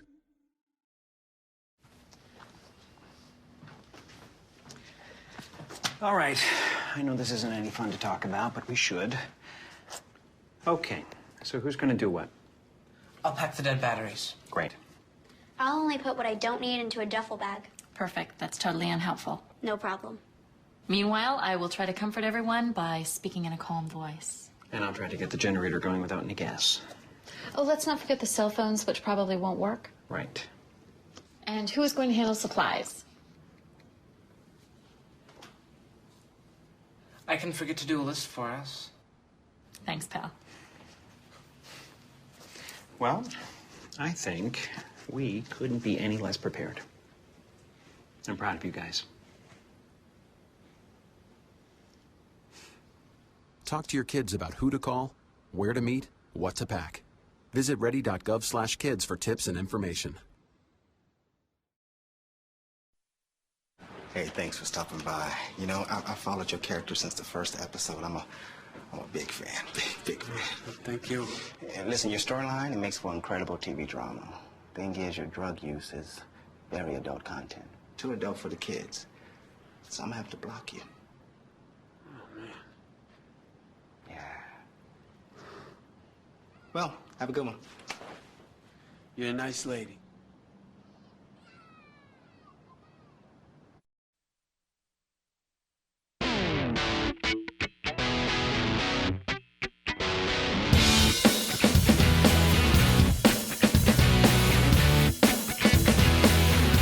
taking your emails at BillPressShow.com. Don't worry, we'll keep all of our emails on a private server in Chappaqua, New York. This is The Bill Press Show. That's a subtle intro. Yeah, right? I don't know who he's talking about. You know what? I don't think that's a negative. I think that's a contrast. That's right. I'm John Allen, sitting in for Bill Press. Still made it through 90 minutes so far. 90 minutes to go. I hope everybody will stick with us as well. Peter Ogburn still here in studio. Jamie Benson behind the glass. Ray Rogers screening calls. Cyprian Bolding operating the video. Perhaps giving us video or at least an image later of the New York Daily News. Brace yourselves. Brace yourselves. Stay near the fainting couch. Thankfully, middle fingers are not among the 7 words you can't say on the radio or television on broadcast. So I think there's we're fine FCC-wise. We're okay. So hopefully we'll show that a little bit later, but there is an interesting cover of the New York Daily News. In studio now, we're honored to have, right, Peter? We are honored. Honored to have the author of the 1230 report for the Hill newspaper, my former Politico colleague. There's a theme here today. Kate Martell, how are you? Good. Thanks again for having me. So you, as I understand it, are a New Hampshire native. I am a New Hampshire native. So I want to talk to you a little bit about the New Hampshire primary. We spend all this time, like a year, 2 years, 8 years on Iowa. People are bringing their children there to start campaigning so their children can start campaigning 10, 20, 30 years out. And then, boom, we slingshot into New Hampshire, and there's like a week between the two things. What is the feeling in New Hampshire in the months leading up versus that 1 week of action? So that you make an interesting point. The 1 week when everybody shows up between Iowa and New Hampshire is very exciting, and everyone in the state definitely feels that energy. But I think it's definitely the year leading up that when the citizens have their most say in it. They go to all these town halls, they go to diners, the Red Arrow Diner in Manchester, New Hampshire, and they know they're going to see a candidate eventually. There's a few iconic places they go. But overall, I think that voters in New Hampshire want to be involved with the process. They're not okay with just watching the debates and then making their decision on that. They want to be able to meet the candidates. There's a running joke in New Hampshire that people don't decide who they're voting for until they've met each candidate 5 or 6 times and have asked them policy questions. And what was noticeable over the summer is that when everybody was asking the questions about Donald Trump, it was news of day, and whatever Donald Trump would say, the media would follow. But then you would cut to a question from a citizen from New Hampshire, and they would ask about education policy. They would ask about foreign policy and everything. So it's just noticeable that like people in New Hampshire really care about the issues. So what you're saying is your home state's a little better than everybody else. I'm a little cocky. I'm a little biased. So. Obviously, it produced you, so that's good. And also, one president of the United States, Franklin Pierce, I understand he died of alcoholism, right? Is that, I think that... If I'm USA! USA! If I'm not mistaken, Franklin Pierce... my man! Franklin Pierce came after Millard Fillmore and before James Buchanan and had some issues with the sauce. Yeah, he was a thirsty man. He was a thirsty man, and... I don't mean to disparage our New Hampshire president, but... Well, New Hampshire even still has the highest per capita consumption of alcohol. So you know how to party. We still keep that up. It's a small population, and you can buy beer there a lot easier than you can in Massachusetts on the weekends, right? You can, and they have liquor. Wait, outlets. I used to go down to the New Hampshire liquor store. I'm from Maine originally. No tax. What's the deal with the New Hampshire liquor? No tax and no blue laws, right? Oh, man. So you can like buy whenever. Oh, that's great. So you get you get your case of Natty Light in New Hampshire. Yeah, man. And you drive back, and if you're a responsible citizen, if you don't right, with no seatbelt, if you're a responsible citizen, all of the Natty Light remains closed. That's right. That's right. We've all done that. Remain closed. Yes. Been responsible citizens, of course. So, Kate, back to more serious things. What are you hearing from home about the candidates, and what do you expect? First, we got Bernie Sanders up 14 points in a poll this week on Hillary Clinton, and then talk about the other side a little bit. Donald Trump seems to be blowing the field away. You know, the momentum really is right now with people I'm talking to, Donald Trump and Bernie Sanders. They're the ones that are getting the most excitement. Obviously, Donald Trump, when you go to his events, there's thousands of people. There's hundreds of people outside in the cold that can't wait to get in and can't get in. And Donald Trump always makes a point during the events to say, hey, I know people don't think my voters are going to make it out to the polls, but look at you guys standing outside. Why would you be standing outside for several hours if you don't expect to spend 10 to 15 minutes to actually come and vote for me? But I think the biggest correlation I'm noticing is that people don't trust politicians right now. And Donald Trump really does echo those thoughts. And he's saying what people might be thinking around their kitchen table and what people don't trust what's going on in Washington. Not to say that there's actually as much corruption as he would imply, but same with Bernie Sanders. I know that Hillary Clinton is expected to be the nominee, and a lot of people assume that. But when it comes down to it, Bernie Sanders' events are really where the genuine grassroots movement are. And he's now getting a lot more fundraising, and he's having a lot more money to do with this. So I think that there's going to be an interesting scenario in the next few weeks.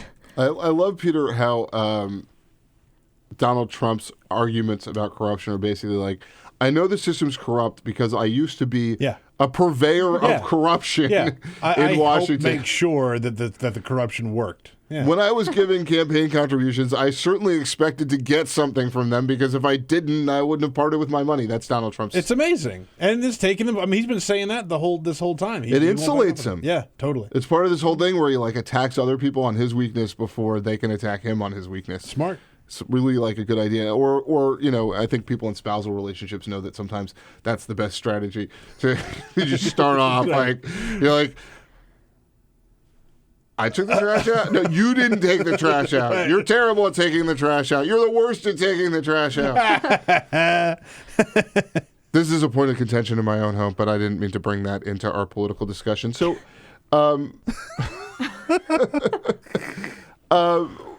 New Hampshire's the live free or die state. I mean, this should not be surprising that people want candidates like Bernie Sanders and Donald Trump who paint in big, bold colors, right? I mean, live free or die. There's not a lot of that middle ground that Ted Cruz said in the debate last night he occupies. That's true. And I think that's something interesting about the Donald Trump events is that they're not quintessential New Hampshire events. Usually there's these small events where people can go and ask one-on-one questions. Donald Trump did his first diner visit the other day. He's actually a germaphobe and hates shaking hands with people. I love that. And it's been working for him. Is that like not liking Mexican immigrants? German? Is that like anti-German because he's German? You mean germs? Germs. Yeah. He doesn't like shaking hands. Yeah. There's a lot of phobia going on in Donald Trump. If there was ever a time when you could make that comment and not know what it was referring to, this is the time. So he goes to the diner. It's the first time in. I've been to New Hampshire before. In 2008 was there for the big week run up. And I remember going bowling with Bill Richardson. And let me tell you, it was not a well-attended event. He basically went into a bowling alley and tried to introduce himself to people. And they were like, they basically were like, this finger that's in the bowling ball right now? Yeah, right. The one that's on the cover of the Daily News? That's what I would like to give you right now. But it's in a bowling ball. So I'm going to raise the bowling ball. So do you think he's just going to run away with it? What's your gut? At this point, it's really just going to depend, are his supporters actual voters? And some interviews I've done talking to campaign experts in the state say that the most interesting thing that you can look to see how people are going to vote is, do they habitually vote? So that's not working on Donald Trump's side. He's been tapping into a whole new group of people who told me they haven't voted in 30 years. But the barrier to voting in New Hampshire is about the barrier to, scratching your head, right? I mean, you walk in, you say, I'm a resident of New Hampshire. You could be a resident for 2 days, right? You don't have to have been there for long. And then you say, I want a Democratic ballot or a Republican ballot. This is not a place where it's hard to be a voter. That's a good point. Which I think, helps him if he's bringing in people outside. Same thing with Bernie Sanders. I guess the big question, though, is which ballot will people who are not hardcore Democrats or hardcore Republicans take? That's going to be fascinating to see. And the people I've talked to that support Donald Trump, a lot of them said that they voted for Democrats in the past. So he might be able to run away with this. But there's also a group of Democrats that, they do want Donald Trump to be the nominee because they think he's probably the easiest to run against when it's against Hillary Clinton. in 2008, the week before, I believe Barack Obama was up double digits, 12, 14 points, something like Bernie Sanders is up now. And then I watched largely women, but not entirely women, troop to the polls in Manchester on election day and put Hillary Clinton over the top. My anecdote is not exactly what happened. I'm sure there was a larger thing than the microcosm I was looking at. But do you think that's going to tighten, or do you think Bernie's going to just pull away and win New Hampshire, and how much will Iowa affect that? I think that Hillary Clinton will do better than people are expecting and what the polls are showing. She still does have this massive contingent of people. They're so organized on the ground. They've been organized out of the gate. There is something to be said that Bernie Sanders' enthusiasm and excitement on the ground is what people are going to end up voting for. But Hillary Clinton, you know what? She has all the establishment Democrats. She has all the big names in the state. She has the Lou D'Alessandros, the state senators, the people that people look to. Everyone named Shaheen. I should say, as I say that, my brother-in-law married a member of the Shaheen family, just as a disclosure. But nice. She does seem to have everybody named Shaheen, which is a large contingent of the New Hampshire Democratic political establishment. Kate Martell, thank you so much for joining us. It was awesome to see you. Everybody should read the 1230 report from the Hill newspaper, and we will be back on the other side of a break. Take care. Thanks so much. On your radio, on TV, and online. This is The Bill Press Show.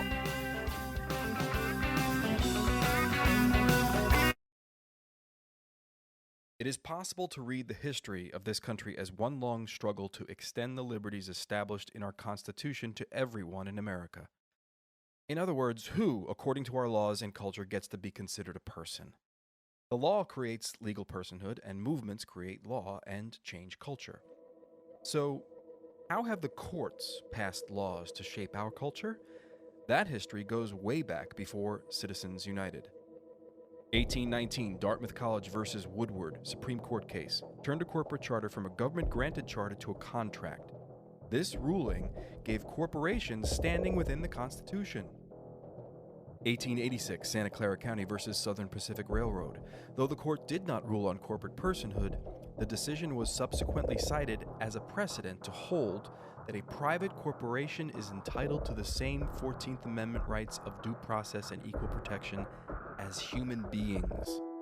This makes it impossible for us to make laws that treat local businesses any differently than giant multinational corporations, even if their business practices are deemed to be harmful to workers, the environment and communities, or if they have a history of violating the law.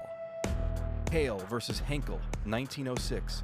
The court granted corporations the Fourth Amendment search and seizure protection. Dodge versus Ford Motor Company, 1919. The Michigan Supreme Court says the business corporation is organized and carried on primarily for the profit of the stockholders. Stockholder primacy is established. The purpose of the corporation, according to the court, is no longer to serve the public good, as it had been. It is now to maximize profit for shareholders above all else. Pennsylvania Coal Company versus Mahon, 1922. Corporations get the Fifth Amendment takings clause, meaning if you pass a regulation that impacts a corporation's ability to make a profit, that is deemed a taking, and they can sue for the right to future profits lost. This creates a chilling effect, and local and state governments become much more hesitant to pass laws in the public interest for fear that corporations can claim loss of potential profits that cities and states will be on the hook to pay. Buckley versus Vallejo, 1976. The Supreme Court rules that spending money to influence elections is protected under the First Amendment, in effect saying that money is speech. Citizens United versus Federal Election Commission, 2010. Today, the Supreme Court of Chief Justice John Roberts declared that because of the alchemy of its 19th century predecessors in deciding that corporations had all the rights of people, any restrictions on how these corporate beings spend their money on political advertising are unconstitutional. The court's ruling threatens to undermine the integrity of elected institutions across the nation. It's a rejection of the common sense of the American people.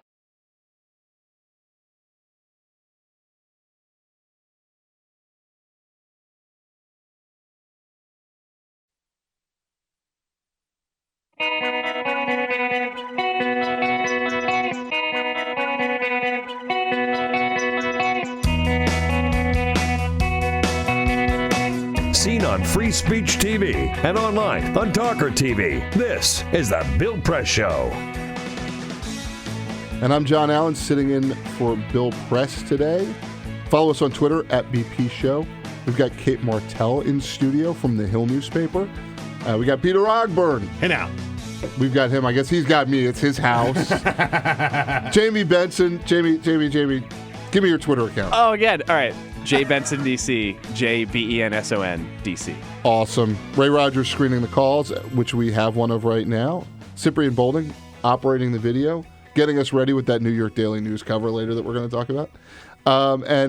First, though, we are going to go to that call screened by Ray Rogers. Jessica must be a good caller because Jessica is past the screening process. She's calling us from Caribou, Maine. These guys know me. Oh, hey, Jessica. I'm sitting here waiting for a game this weekend. Jamie will love. I have my signed Ron Gronkowski T-shirt that I had framed and trying to find a place to hang. Kate will love that too. Go Pats. Yes, I got that. My daughter-in-law got it signed. But anyway, I've got two things about voting in New Hampshire. It's like any primary. I used to live there. So any primary, you do have to register well in advance. It's not like Maine where we have same-day voter registration, except for the primaries, because you have to declare it ahead of time. And the other thing about New Hampshire is you can no longer buy Everclear at the liquor store. Brutal. Well, yeah, probably good for people in New Hampshire, but brutal. Yeah, well, a college student died after drinking rocket fuel during a rush party at a certain Ivy League college we won't mention. Dartmouth. Is it the same one that Animal House was based on? Yes, and I partied there myself. I was on an athletic team that their team always said when they had to have a specific event, like during Winter Carnival, they'd say, let's invite Maine, at least we can have a good party. Fantastic. Jessica, one last quick question for you since you're calling from near Canada. Yes. I'd say it's 12 miles from my door. Oh, wow. That was like Palin-esque. Yeah, it was awfully Palin-esque. No, I can see where there used to be an Air Force base from my door, but 12 miles because we go to the movies over there. Awesome. Do they have subtitles in Canadian? A's and stuff. No, but in the ads at the beginning of the movie, instead of it being like a whole bunch of trailers and big corporate ads, it's all local businesses that advertise, and all the ads are in both French and English. So here's my question. Mm-hmm. In English, not en français. Right. Ted Cruz, eligible or not? That goes back, that whole thing in the Constitution goes back to the Founding Fathers.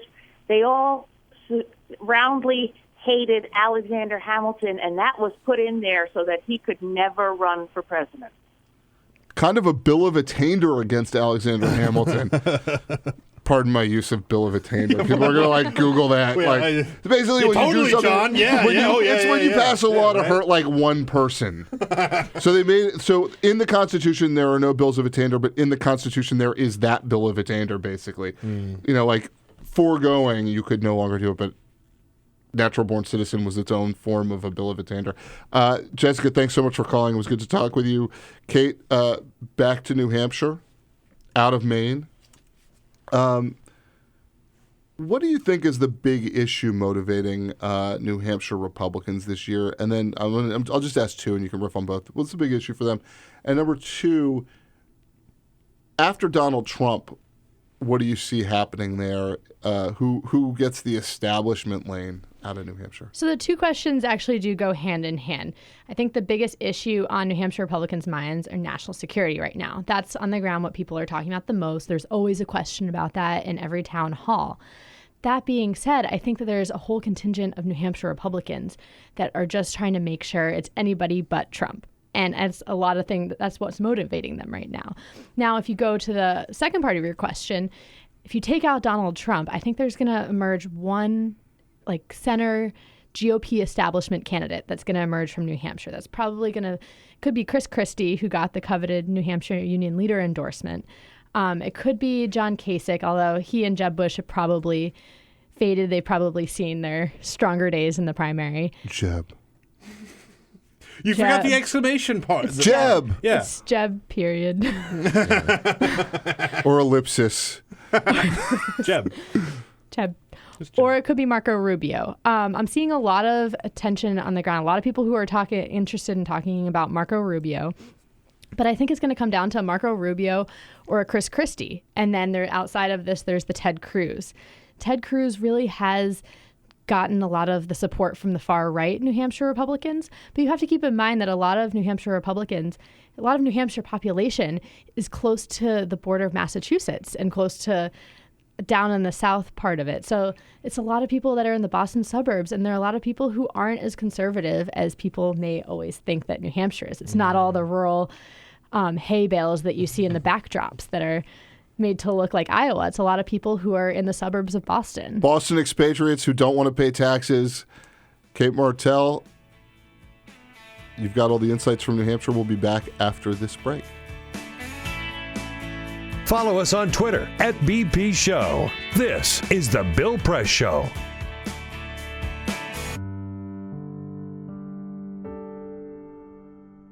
A few years ago, plastic bag waste in our city came to a tipping point. It was clear we had a bag problem. My department was tasked to reduce plastic bag consumption. We needed to come up with ways to change human behavior. So we asked ourselves, would you like a bag? What do people really hate? Yep. Getting punched in the stomach. Preliminary studies showed that the consequences weren't severe enough to warrant behavioral change. Actually, can I get that double bagged? So we thought, what do people hate more than getting punched in the stomach? Kissing Helga. Hey, big boy. People didn't find her so offensive after all, so we had to get creative. How many bags? Okay, now pour this ice water down your pants. We tried everything.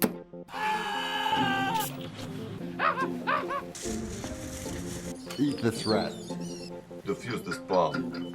Even fighting your clone. After blowing through millions of dollars of government funds on research, I came up with a brilliant idea. Why don't we just charge 5 cents per bag? That's a stupid idea. Would you like a bag? Yes. 5 cents a bag. 5 cents? 5 cents? Do I still have the option of getting punched? Honestly, I don't know how everyone else missed it. Why don't you just get a reusable bag?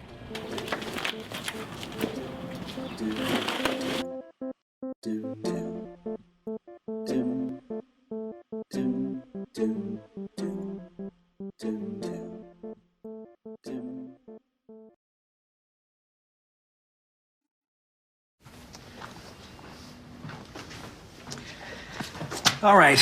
I know this isn't any fun to talk about, but we should. Okay. So who's going to do what? I'll pack the dead batteries. Great. I'll only put what I don't need into a duffel bag. Perfect. That's totally unhelpful. No problem. Meanwhile, I will try to comfort everyone by speaking in a calm voice. And I'll try to get the generator going without any gas. Oh, let's not forget the cell phones, which probably won't work. Right. And who is going to handle supplies? I can forget to do a list for us. Thanks, pal. Well, I think we couldn't be any less prepared. I'm proud of you guys. Talk to your kids about who to call, where to meet, what to pack. Visit ready.gov/kids for tips and information.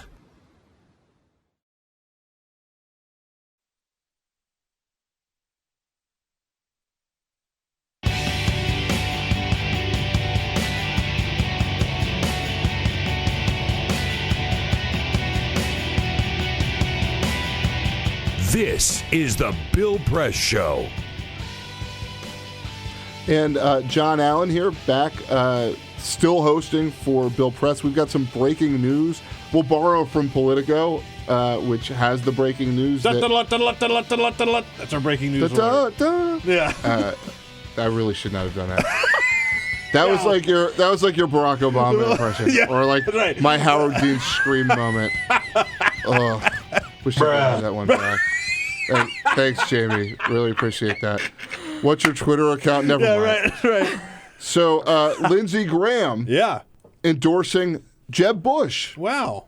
And we're going to get some instant analysis from Kate Martell here. Kate, 30 seconds. What does Lindsey Graham's endorsement mean for Jeb? Hey, Lindsey Graham is pretty beloved in New Hampshire. He's in the same gang as John McCain, who won, and he's good friends with Kelly Ayotte. So it could have something to do with it. Jeb had a strong debate performance last night, although it's going to take a lot to breathe life back into his campaign. So might need a needle and an air pump to get that going. But right now he's got Lindsey Graham. We'll be back after this break. This is the Bill Press Show.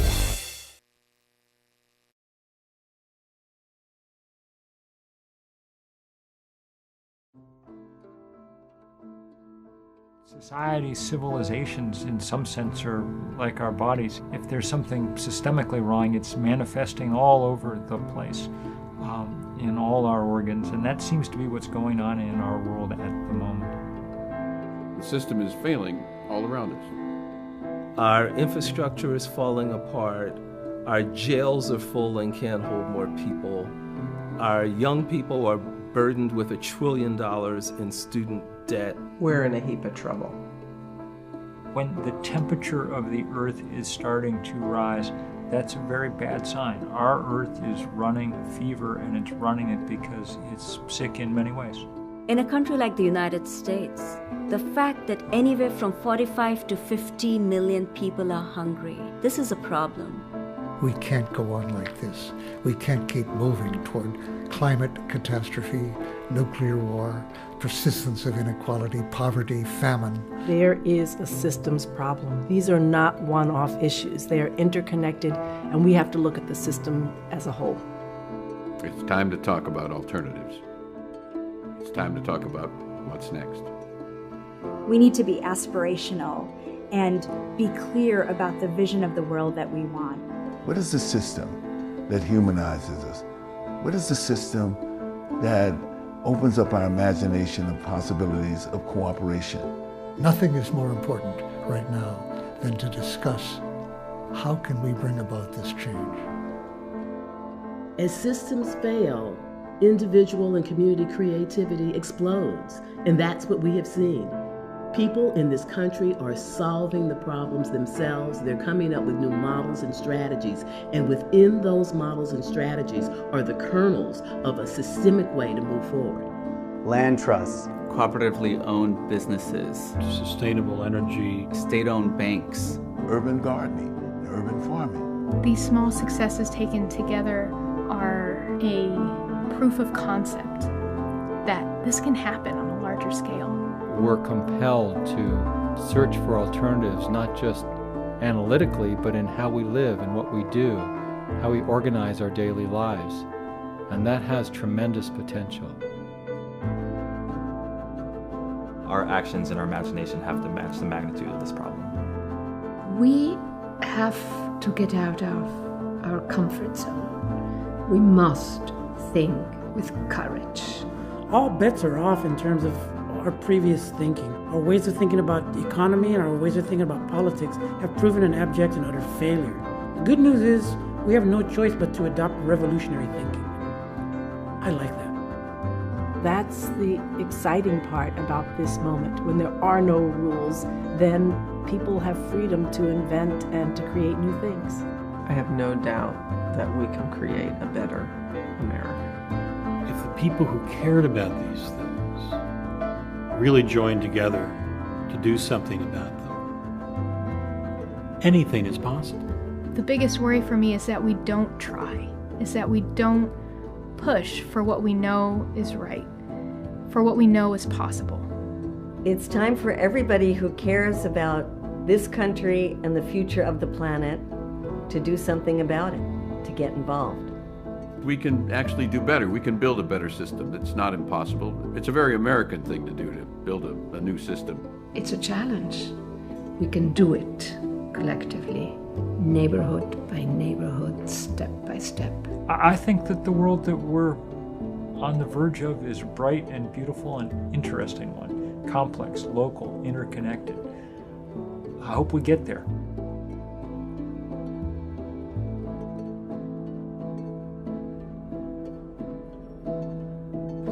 It's time to talk about what's next.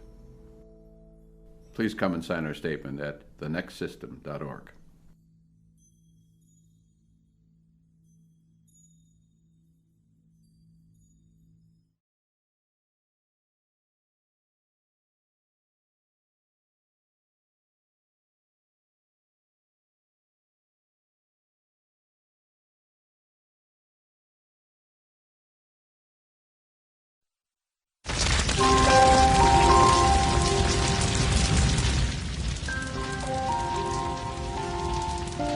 A single ember that escapes from a wildfire can travel more than a mile. That single ember can ignite and destroy your home or even your community. You can't control where that ember will land, only what happens when it does. Get Fire Adapted now at fireadapted.org. Columbine, Virginia Tech, Tucson, Aurora, Fort Hood, Oak Creek, Newtown, Newtown, Newtown. Newtown. How many more? How many more? How many more colleges? How many more classrooms? How many more movie theaters? How many more houses of faith? How many more shopping malls? How many more street corners? How many more? How many more? Enough. Enough. Enough. Enough. Demand a plan. Right now. As a mom. As a dad. As a friend. As a husband. As a wife. As an American. As an American. As an American. As a human being. For the children of Sandy Hook. Demand a plan. No more lists of names. It's not too soon. It's too late. Now is the time. Before we all know someone who loved someone on that list. No more lists. No more. Who they might have been. No more. If we had just done something yesterday. It's time. We can do better than this. We can do better than this. It's time. It's time. It's time for our leaders to act. Demand a plan. Right now. Right now. You! Demand it! Enough. Enough. Enough. Enough.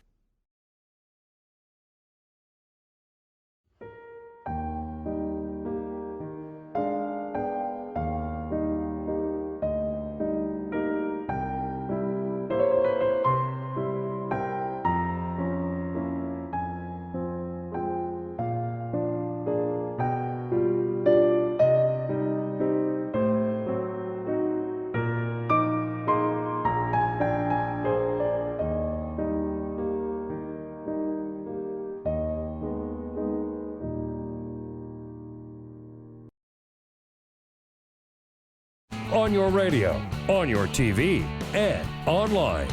This is The Bill Press Show.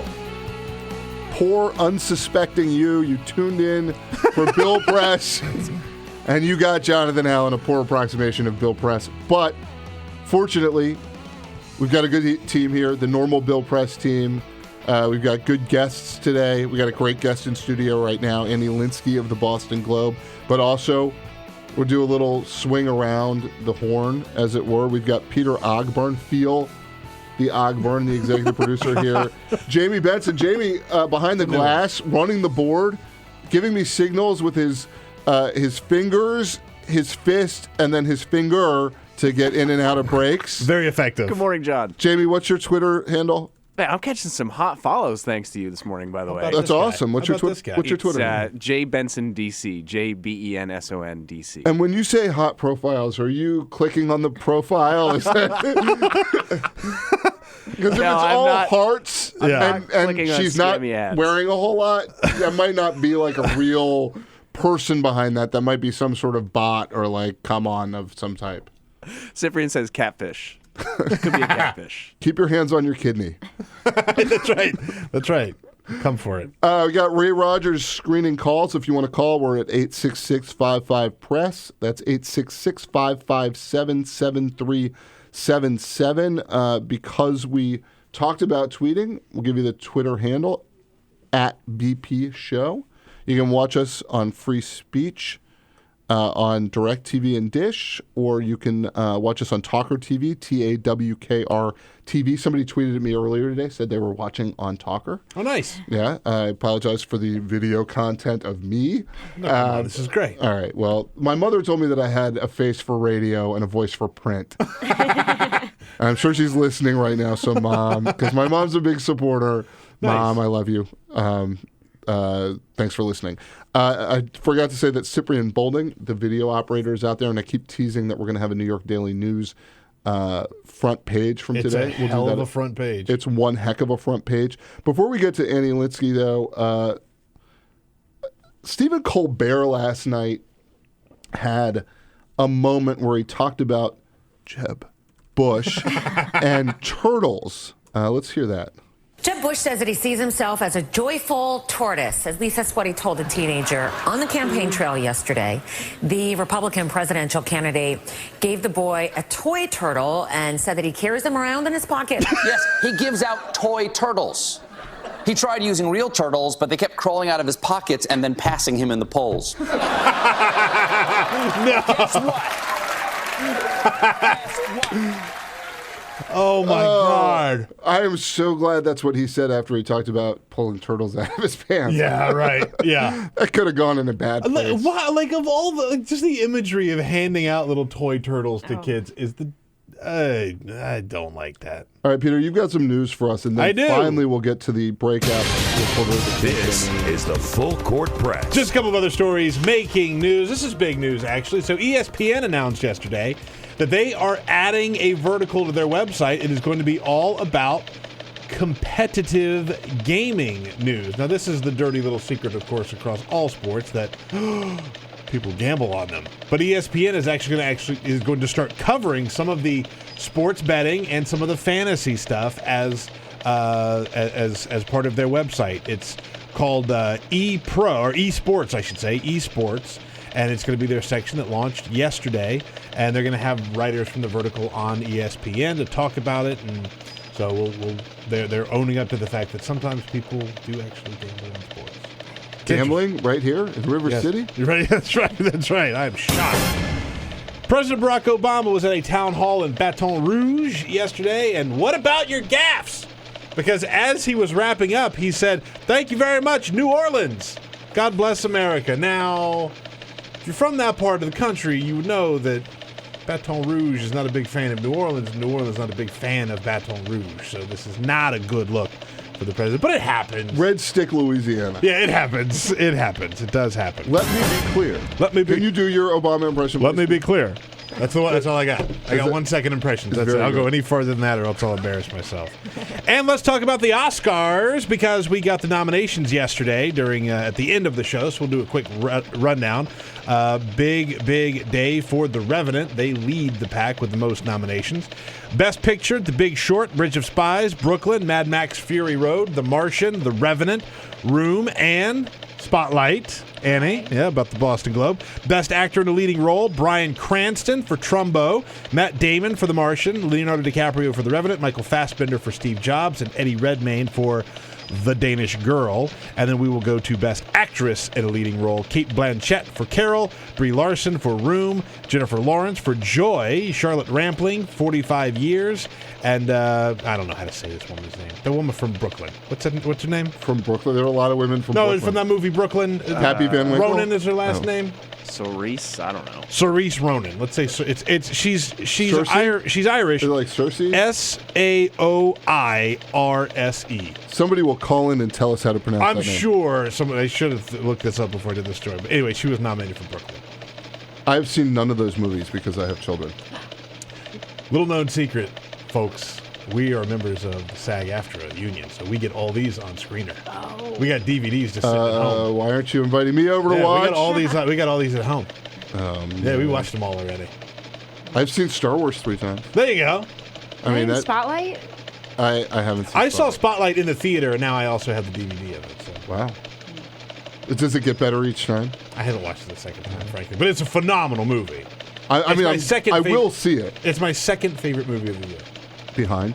Mad Max. Mad Max is so good. Mad Max is so good. You should not go to movies with my wife. I'm telling you. Because I made her go see that in the theater. Yeah. And she was like, we spent all this time, wasted the babysitting money to see this. I love what they did with the canvas of it, like just the expansive way that they shot this movie. It's kind of like Cirque du Soleil with cars, but in a good way. Well played. But in a good way.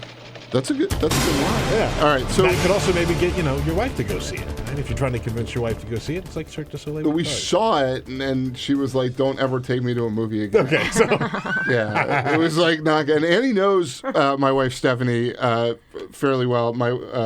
Annie knows that my wife Stephanie is the better half by far. Sure, yeah. And I'm pretty sure that my wife likes Annie better than my wife likes me. So Yeah, we're moving in together. Actually. yeah, right. I didn't mean it like that, but just meant like my wife likes you, and someday she likes me. Some days she doesn't like me. Some days she likes you all days. All right, so Annie Linsky here from the Boston Globe on Twitter at Annie Linsky. That's ANNIELINSKEY.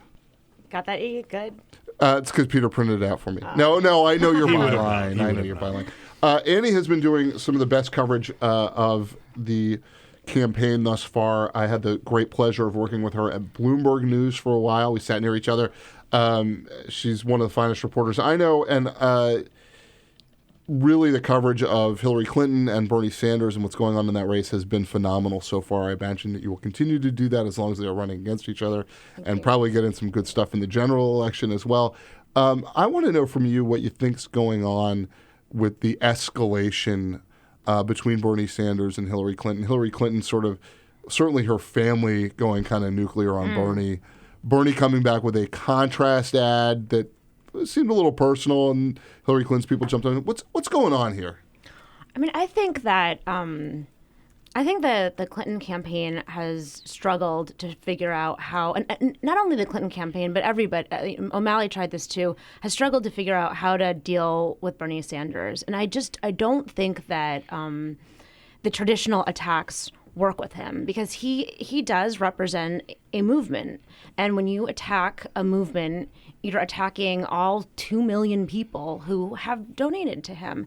And what he did with some of Clinton's ads is what Elizabeth Warren has done and other members of this progressive wing, and just turned that into a giant fundraising plea that works every time. And I think that you just can't treat a Bernie Sanders the way you would treat maybe a Martin O'Malley or a Jim Webb or name another person who would get in there. And Clinton makes that mistake over and over again, and it only generates enthusiasm on for his base, and that's the last thing she needs is like more enthusiasm for Bernie Sanders. You are somewhat of an Elizabeth Warren expert. Do you and also a New Hampshire native, correct? Well, Connecticut. I'm sorry. I don't know. I just for but some reason I spent a lot of time. I knew you were a Connecticut native, and now I totally blew it. And you're New Hampshire. You are a Connecticut native, but have spent time in New Hampshire. Yes. That's not where I'm going with this anyway, so I don't know why I blew it. But I want to get into the Elizabeth Warren question. Is she kicking herself right now that she didn't run? I mean, I think about that all the time because you just, I don't think anybody realize, if you have Sanders doing this well, how much better could Elizabeth do, because she doesn't have that socialism tag and perhaps would be more electable in a general. But, Elizabeth has one set of issues that she's very strong on. And I think that if she had stepped out into a presidential race, and I have no doubt this went into her thinking, she would have had to start talking about issues like foreign policy that are outside of her range. I mean, she has been doing... But isn't that the knock on Bernie Sanders, that basically he's been a pretty small set of issues? Yeah. And even now, when you listen to him, he gets asked a question about something that he doesn't know about, and he kind of reverts to the banks are killing us, and I didn't go into Iraq. Yeah, I mean, I think that she though is less comfortable with that. I mean, remember with Sanders, he's been in Washington for 25 years. I mean, he has the osmosis, those issues he's been dealing with those issues for 25 years. Elizabeth Warren has not. She's been dealing with income inequality for her entire career. She has such a deep knowledge in that area, and I don't think she does in these other areas. Not that she couldn't do it. She's obviously extremely smart, but I don't think she has I don't sense that she has that same comfort. And I think it would be really difficult to get up on a presidential stage and not have that comfort level. That Sanders, even though you're right, that's, income inequality is his big thing, but he's been part of all of these other debates for all of this time. Jimmy Benson, you listening back there? Or are you just hanging out looking at your new Twitter followers? Oh, I'm here. So I wanted to play that ad, the Bernie Sanders 2 Democratic Visions ad, if you can. There are 2 Democratic visions for regulating Wall Street. One says it's okay to take millions from big banks and then tell them what to do. My plan, break up the big banks, close the tax loopholes, and make them pay their fair share. Then we can expand health care to all and provide universal college education. Will they like me? No. Will they begin to play by the rules if I'm president? You better believe it. I'm Bernie Sanders, and I approve this message. Peter Ogburn has a much better impression of Bernie Sanders than he does of Barack Obama. Look, John, we're happy to break up the banks. We're happy to give money to families. When you see the image in the commercial, you're going to see a picture of a banker handing over a bag of money to a family. We're talking full-on socialism. That's what I'm here for. Democratic socialism. Democratic socialism, yes, so, of course. You know who does the best Bernie Sanders impression that I've heard is actually Martin O'Malley's son. Oh, wow. What? Really? He's never done it in public. I would imagine not. I mean, he's like, in a recordable way, but it's pretty fantastic. William O'Malley? Yeah. Oh, that's He's like 17, 18 years old. Yeah. Martin. We had that clip from when he was trying to interrupt O'Malley at the last debate. Just Martin. Whoa, Martin. Whoa, Martin. Hold on now, Martin. You can only imagine how odd it is to do a financial transaction with Bernie Sanders. I sold him a house once, and it was. Aside from leaving to go vote, you sold Bernie Sanders your house? Yeah, no kidding. Yeah, well, he needed a pied-à-terre. Sure. I mean, you have to write about this. I don't know how to. how many I have people? put it in print before. I put it in print before, but I should probably do like a whole I feel like you should, like the bankers. I mean, what are you dealing with? The interest rates. What was he like to negotiate with? If I only was he had reading every line. If I only had an outlet where I could talk about that or write about. Oh, wait a second. So the short answer to that question is he was. Very nice. He was not particularly engaged. His staffer had basically found the house for him. He showed up at the closing. He thought I drove a hard bargain. I mean, he didn't demonize me like Goldman Sachs or something, right? No. I mean, I actually think we had a pretty fair deal between the two. Between the two of us. But he didn't say break up John Allen. It wasn't like that. But at the same time, what bank was he using? So I have to go back and find the records to take a look at that. He did leave to vote in the middle of the closing, which made the closing take a lot longer. It was not his fault that they had a vote. If it was Marco Rubio, maybe he would have just stayed at the closing. Right. But it was an interesting time. Annie, I do want to ask you one last thing about this this race, and we're running out of time for this segment, but let me get this in real quick. 14 points Bernie Sanders is up on Hillary Clinton in New Hampshire. Yeah. Do you think he breaks away over the next couple weeks, runs away with it, or does that tighten?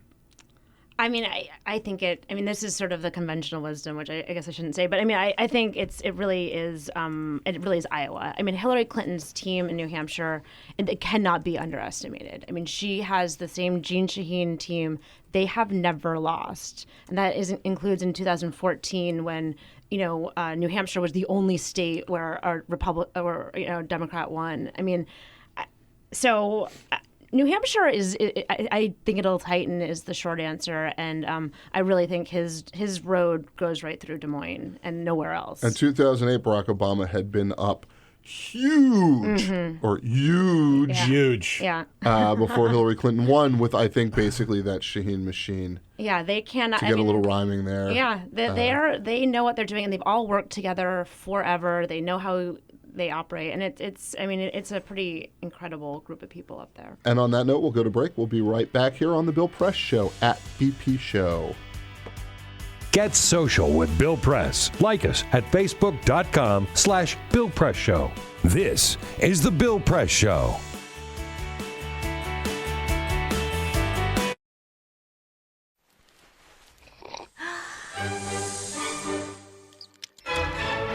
When I started learning about nutrition, about which, by the way, much less is known than you might think, I learned that what mattered most about one's health was not necessarily the nutrients, good or bad, that you were consuming or staying away from, or even the calorie counts. But what predicted a healthy diet more than anything else is the fact that it was being cooked by a human being and not a corporation.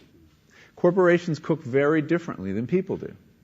They use vast amounts of salt, fat, and sugar, much more than you would ever use in your own cooking. And the reason they do that is those are three incredibly attractive and incredibly cheap ingredients. And when they're layered properly, as in a chip or pastries and forms of junk food, they're incredibly addictive. They really press our buttons. They activate our dopamine network, our cravings. And in fact, people in the industry, they don't talk about addiction in the food industry, even though they traffic in addiction. They talk about craveability. It's the same thing. And snackability is another term they use, which is a lovely word. And then the last point about corporate cooking that's important to understand is they cook different stuff than you do at home. What they're good at, in general, they don't cook that well, but things like chips, they cook incredibly well. And here's a classic food that if you make it yourself, if you've ever made French fries, you have to wash the potatoes, you have to peel the potatoes, you have to slice the potatoes, you have to fry them in a lot of oil, you have to spatter your entire stovetop, you have to clean up, and then you have this pot of oil you have to get rid of. I mean, it's really difficult, and it's a pain. They're wonderful, but it's a pain. And if you make them yourself, you'll only eat them every 6 weeks, 2 months, because it's too much work. But when you let corporations cook for you, it's so simple and so inexpensive, and they're really good, that you will have them twice a day, as many people in America do. So you see the kinds of foods you end up with are these labor-intensive foods and desserts. These special occasion foods become everyday foods when we let industry cook for us. Eat anything you want, just cook it yourself.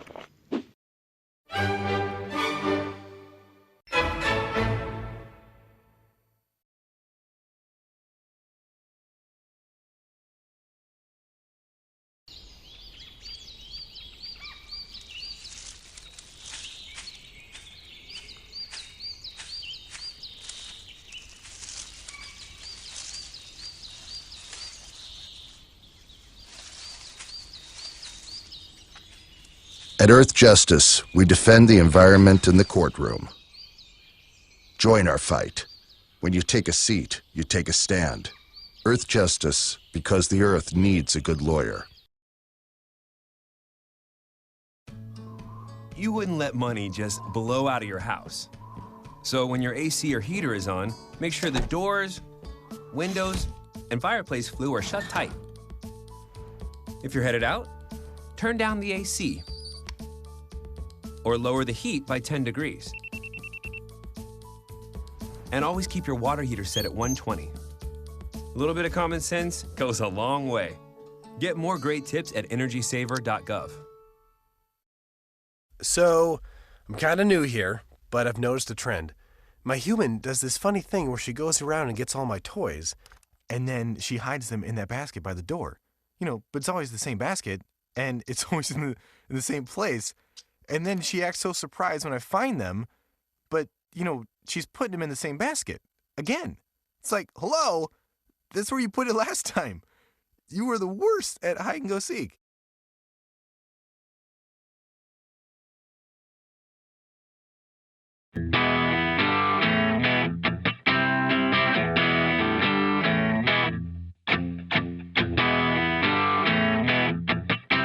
This is the Bill Press Show. I feel like maybe this, earlier I was saying I was like waiting for Sting's voice to come in. I feel like this is like a slightly calmer version of like a Nirvana or something. There you go. Waiting for a little Cobain in my ear. It's got a little grunge. Yeah.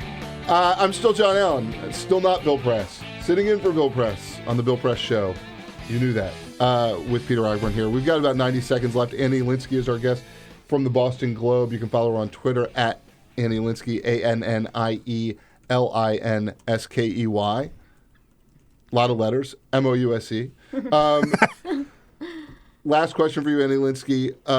Bernie Sanders had trouble breaking into constituent groups within the Democratic Party that matter in terms of African Americans, Latinos. There's still a big gap between him and Hillary Clinton with women.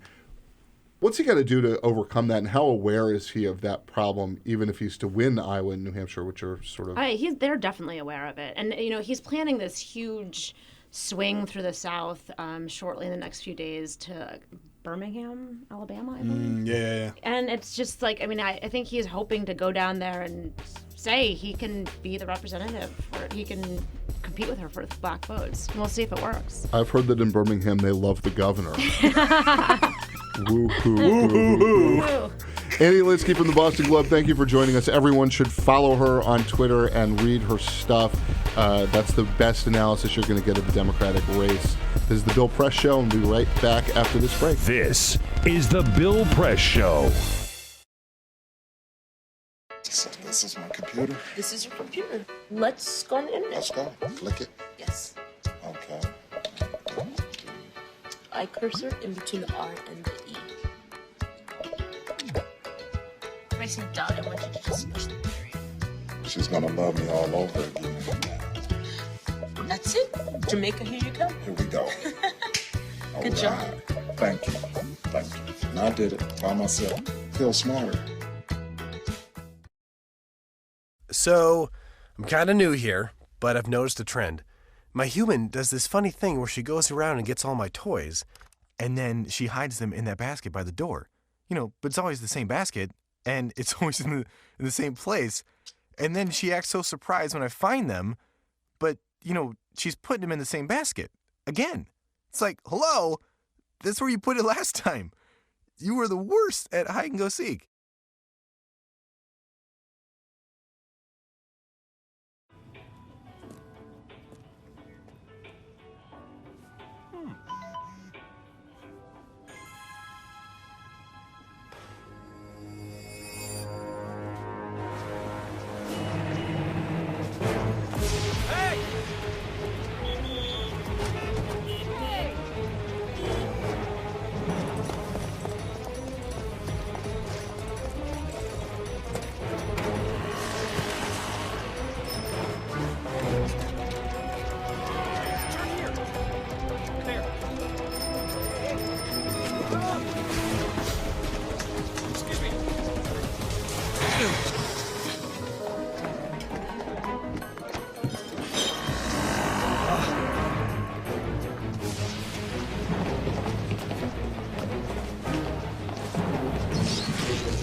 So, same time next week?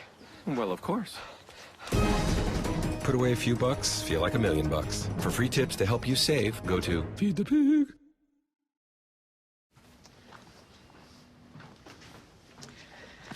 All right.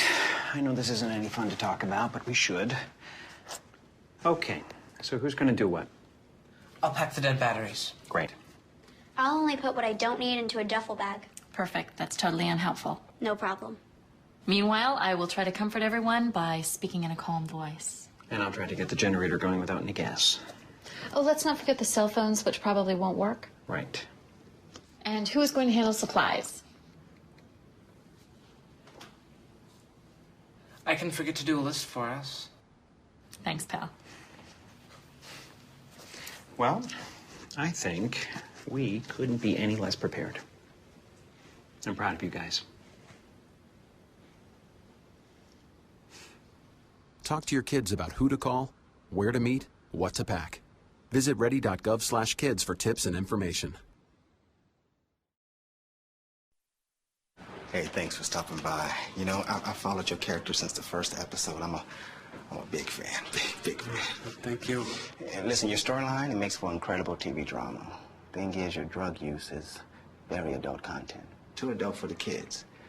So I'm gonna have to block you. Oh, man. Yeah. Well, have a good one. You're a nice lady.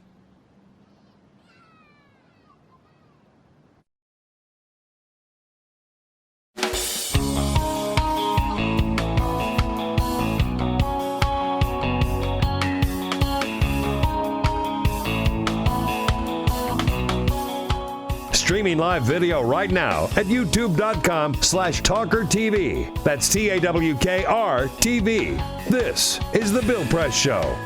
And I'm John Allen, sitting in for Bill Press here on The Bill Press Show. Still got Peter Ogburn in studio. Here I am. Ready for some good eats. Yeah, dude. This is huge. This is a huge thing. Jamie Benson on the other side of the glass has no good eats over there. And look, I'm not going to speak for you, Peter, but Jamie's screwed if he thinks he's going to get any of the food out of these bags while I'm sitting in here. John, what did I do? You can come in here and try.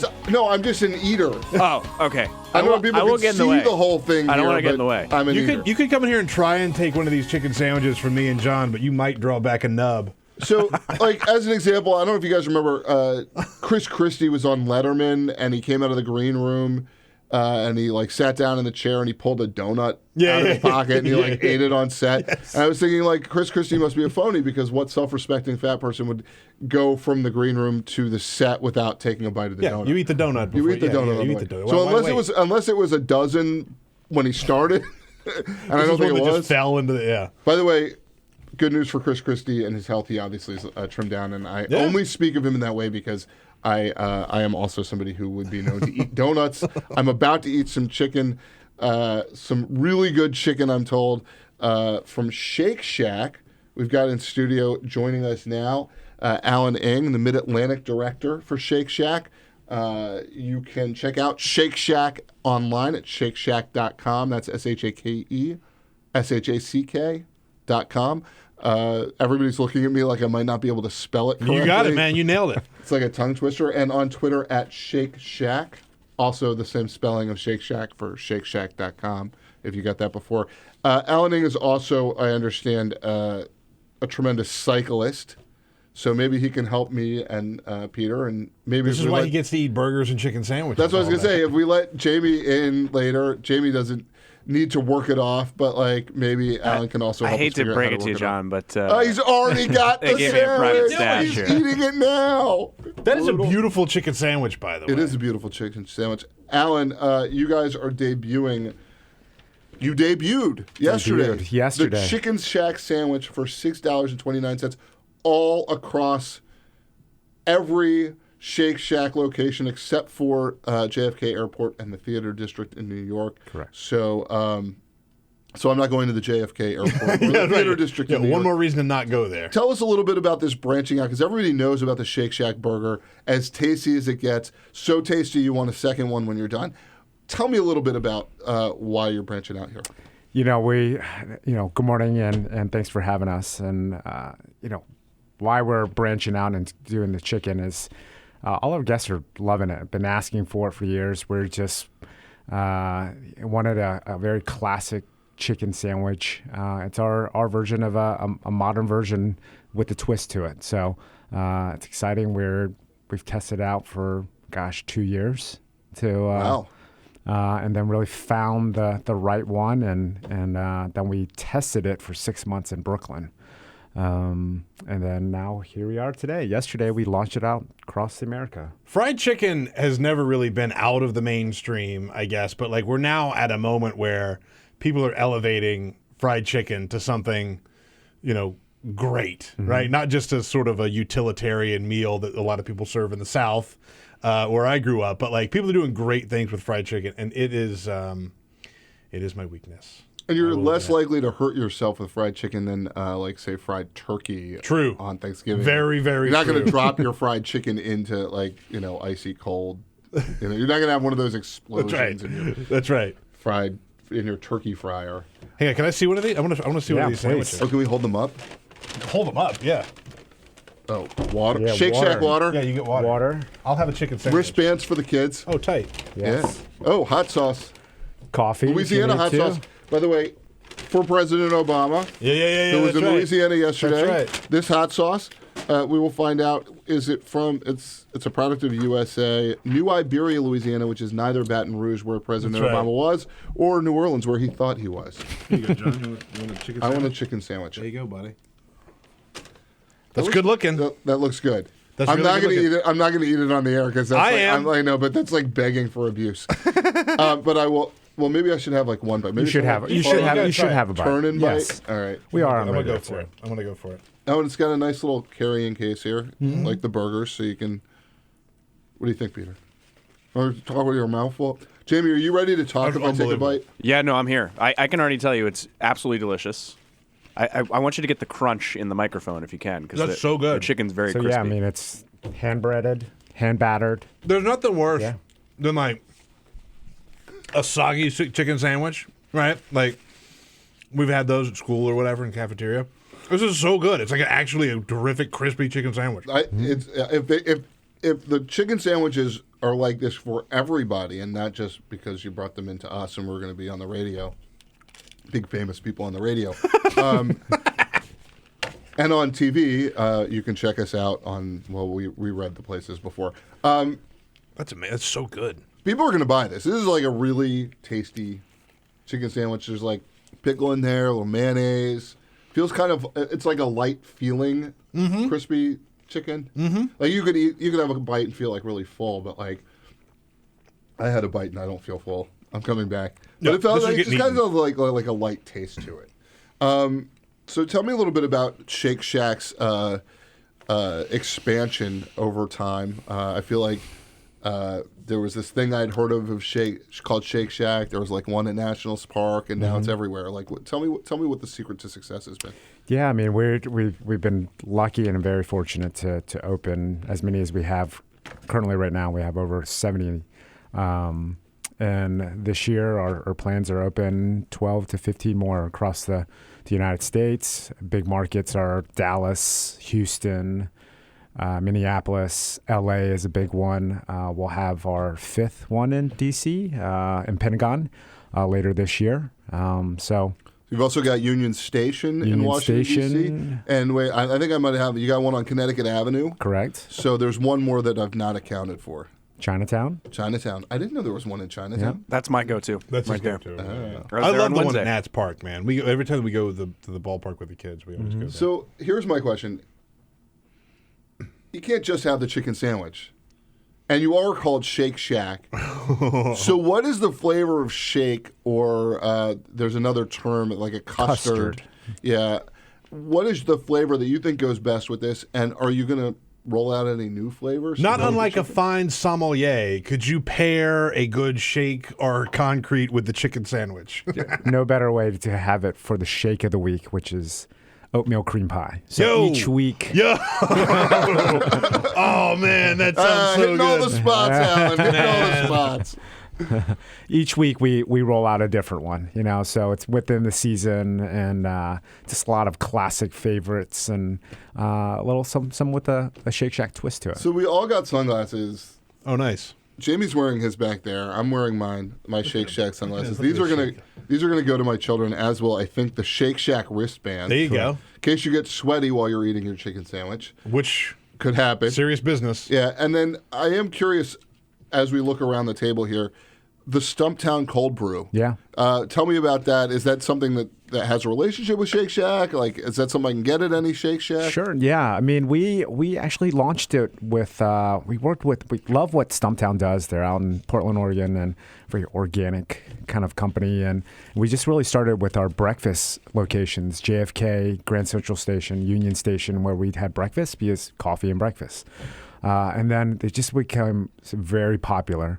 And then now we just offered cold brew the Stumptown Cold Brew at all our locations as well too. It's because our fans are loving it. They're just like, gosh, we can only get it at our breakfast locations, and now you can go to Chinatown, you can go to DuPont, and you can also get cold brew as well. So, what's your favorite thing when you go to Shake Shack? What do you order? I mean, when you go to the location, Right now is this chicken sandwich. All right, hands down. Okay, that There are a lot of sounds people- like a talking. I don't mean to go political.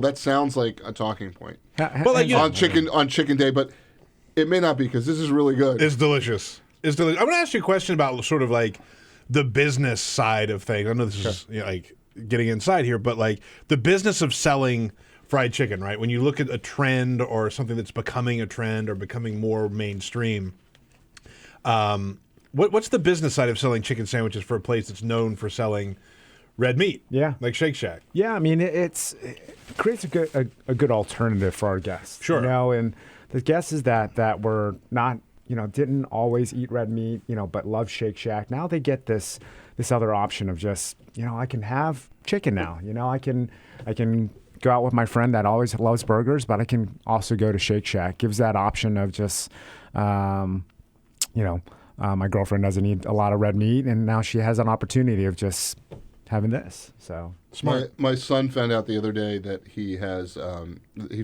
He asked me what I was eating, and I said lamb, and he said, "What is lamb?" And I said, "Do you know what a lamb is?" He's 4.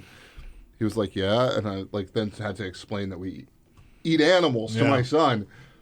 Was then curious if we ate people, and I was like, most of us do not. The vast majority of us do. Most of us do not. Most of us do not. But he's still going to eat chicken. He said he still likes chicken and also hot dog buns. So I think we'll take him to get some fried chicken from Shake Shack, the new Chicken Shack. Alan giving us an awesome rundown on the chicken. Let's take a quick break and eat some more of this sandwich. We'll be back on the other side of the break. Yeah.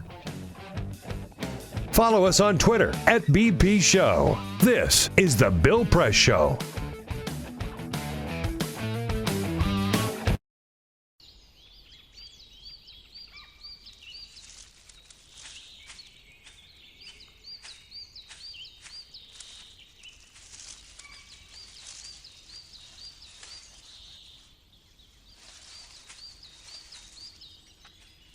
At Earth Justice, we defend the environment in the courtroom. Join our fight. When you take a seat, you take a stand. Earth Justice, because the Earth needs a good lawyer.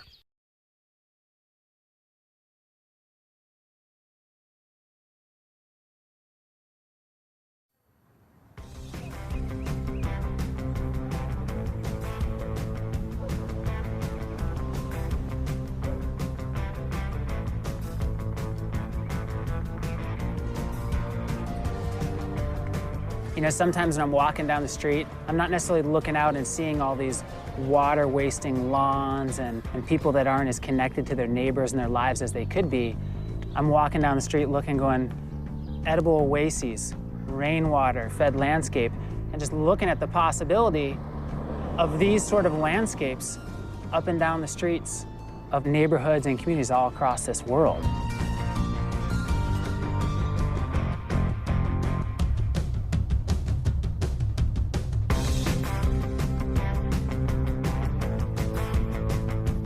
Small actions do ripple, and they add up, and they have a cumulative impact.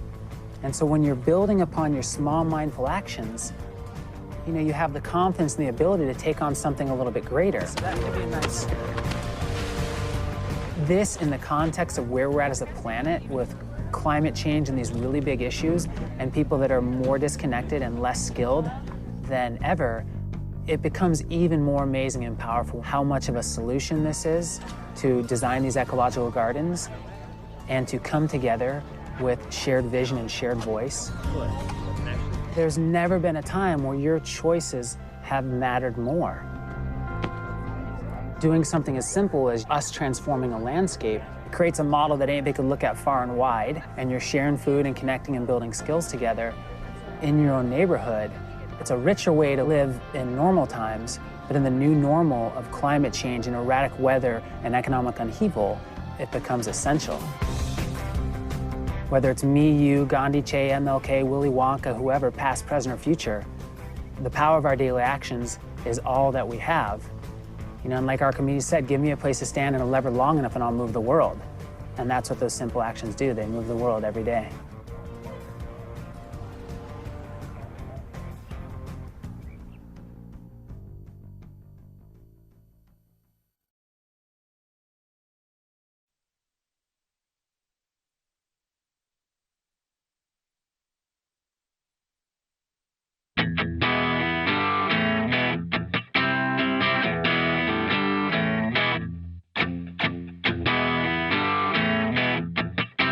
Seen on Free Speech TV and online on TawkrTV. This is the Bill Press Show.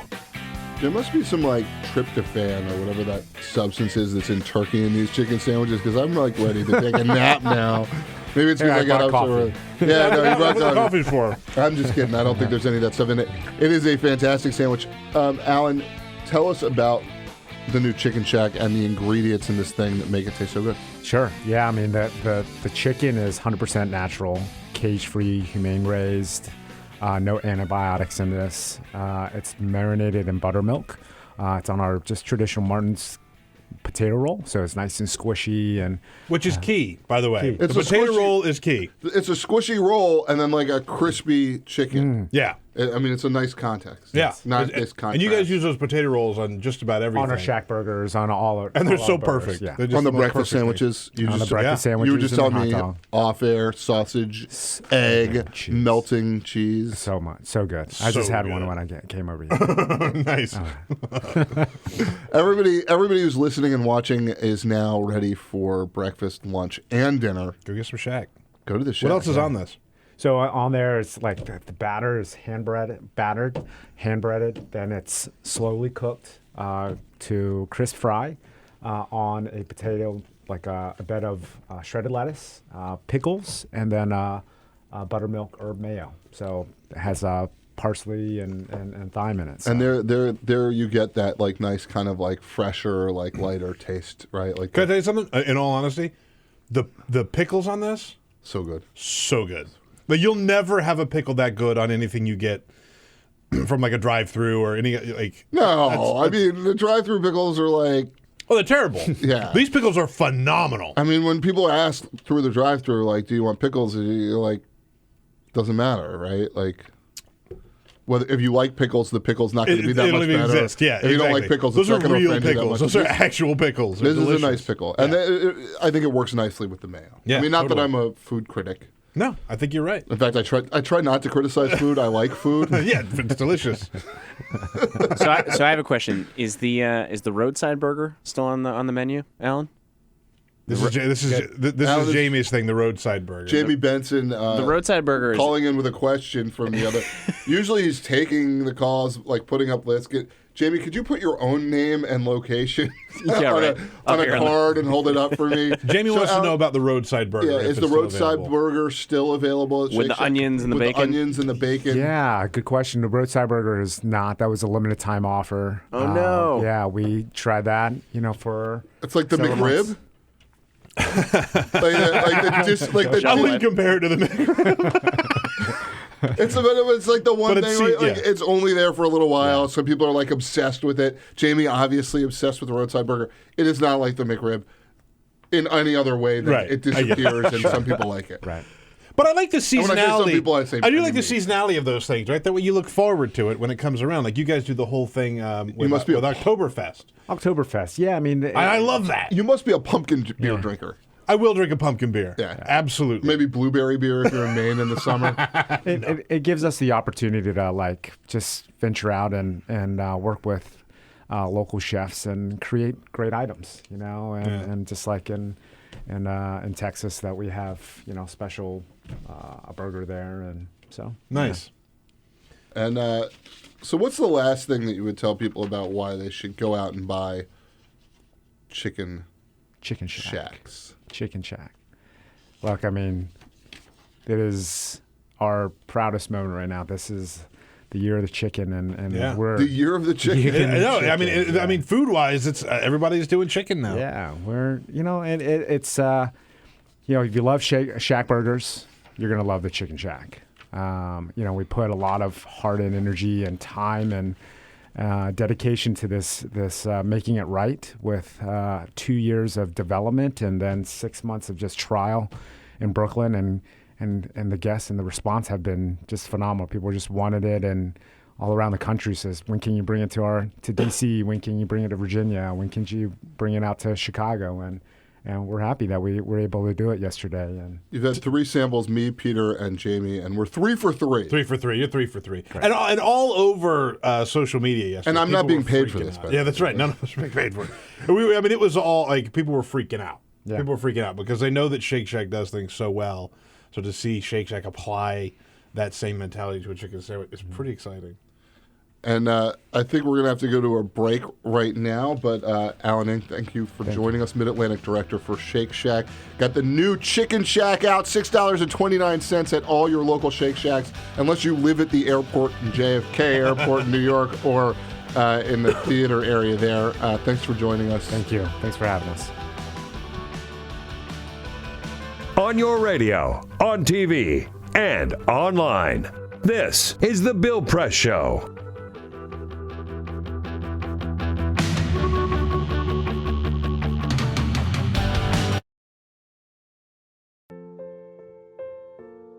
This is why you took a second job. While you taught yourself how to fix the plumbing. While you'll do whatever it takes to keep your home. And that is why we want to help. We are making home affordable, a free government resource that can make paying the mortgage easier. Call 888-995-HOPE today.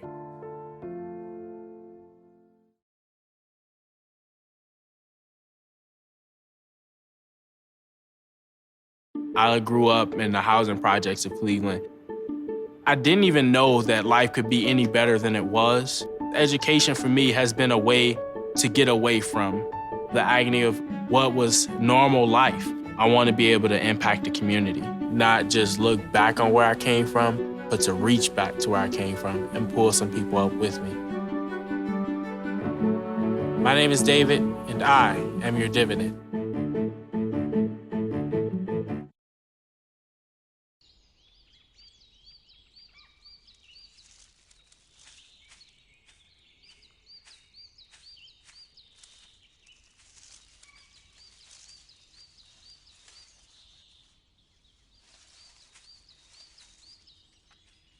At Earth Justice, we defend the environment in the courtroom. Join our fight. When you take a seat, you take a stand. Earth Justice, because the Earth needs a good lawyer.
So, same time next week?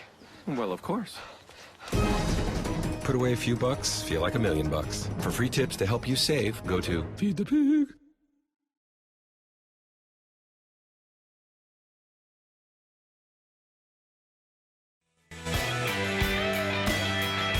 On the Bill Press Show, I was so enamored with the Chicken Shack. We were in like chicken euphoria here. We were in during the chicken break. euphoria. I like put out the earpiece, ate the chicken. I think their slogan could be "Eat better chicken." It's so good. So good. Though they say "flock this way" and the bird is the word. I like that too. Yeah. I like the there's a Chicken Shack, baby, where we can get together. But that's just me. Jamie Benson having a great time back there. Jamie, what's your Twitter handle?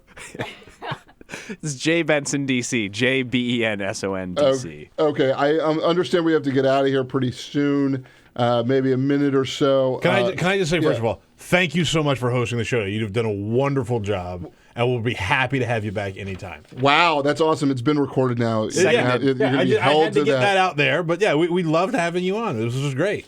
And first time doing it, and it definitely won't be the last. Well, thank you, Peter. Speaking of Peter, I want to thank everybody who made me look better than I otherwise would have. Peter Ogburn, the executive producer, who needs a raise. Bill Press, if you're listening, needs a raise. Yeah, there you go. Jamie Benson, running the board, needs a raise. Ray Rogers, screening the calls, needs a raise. Definitely needs a raise.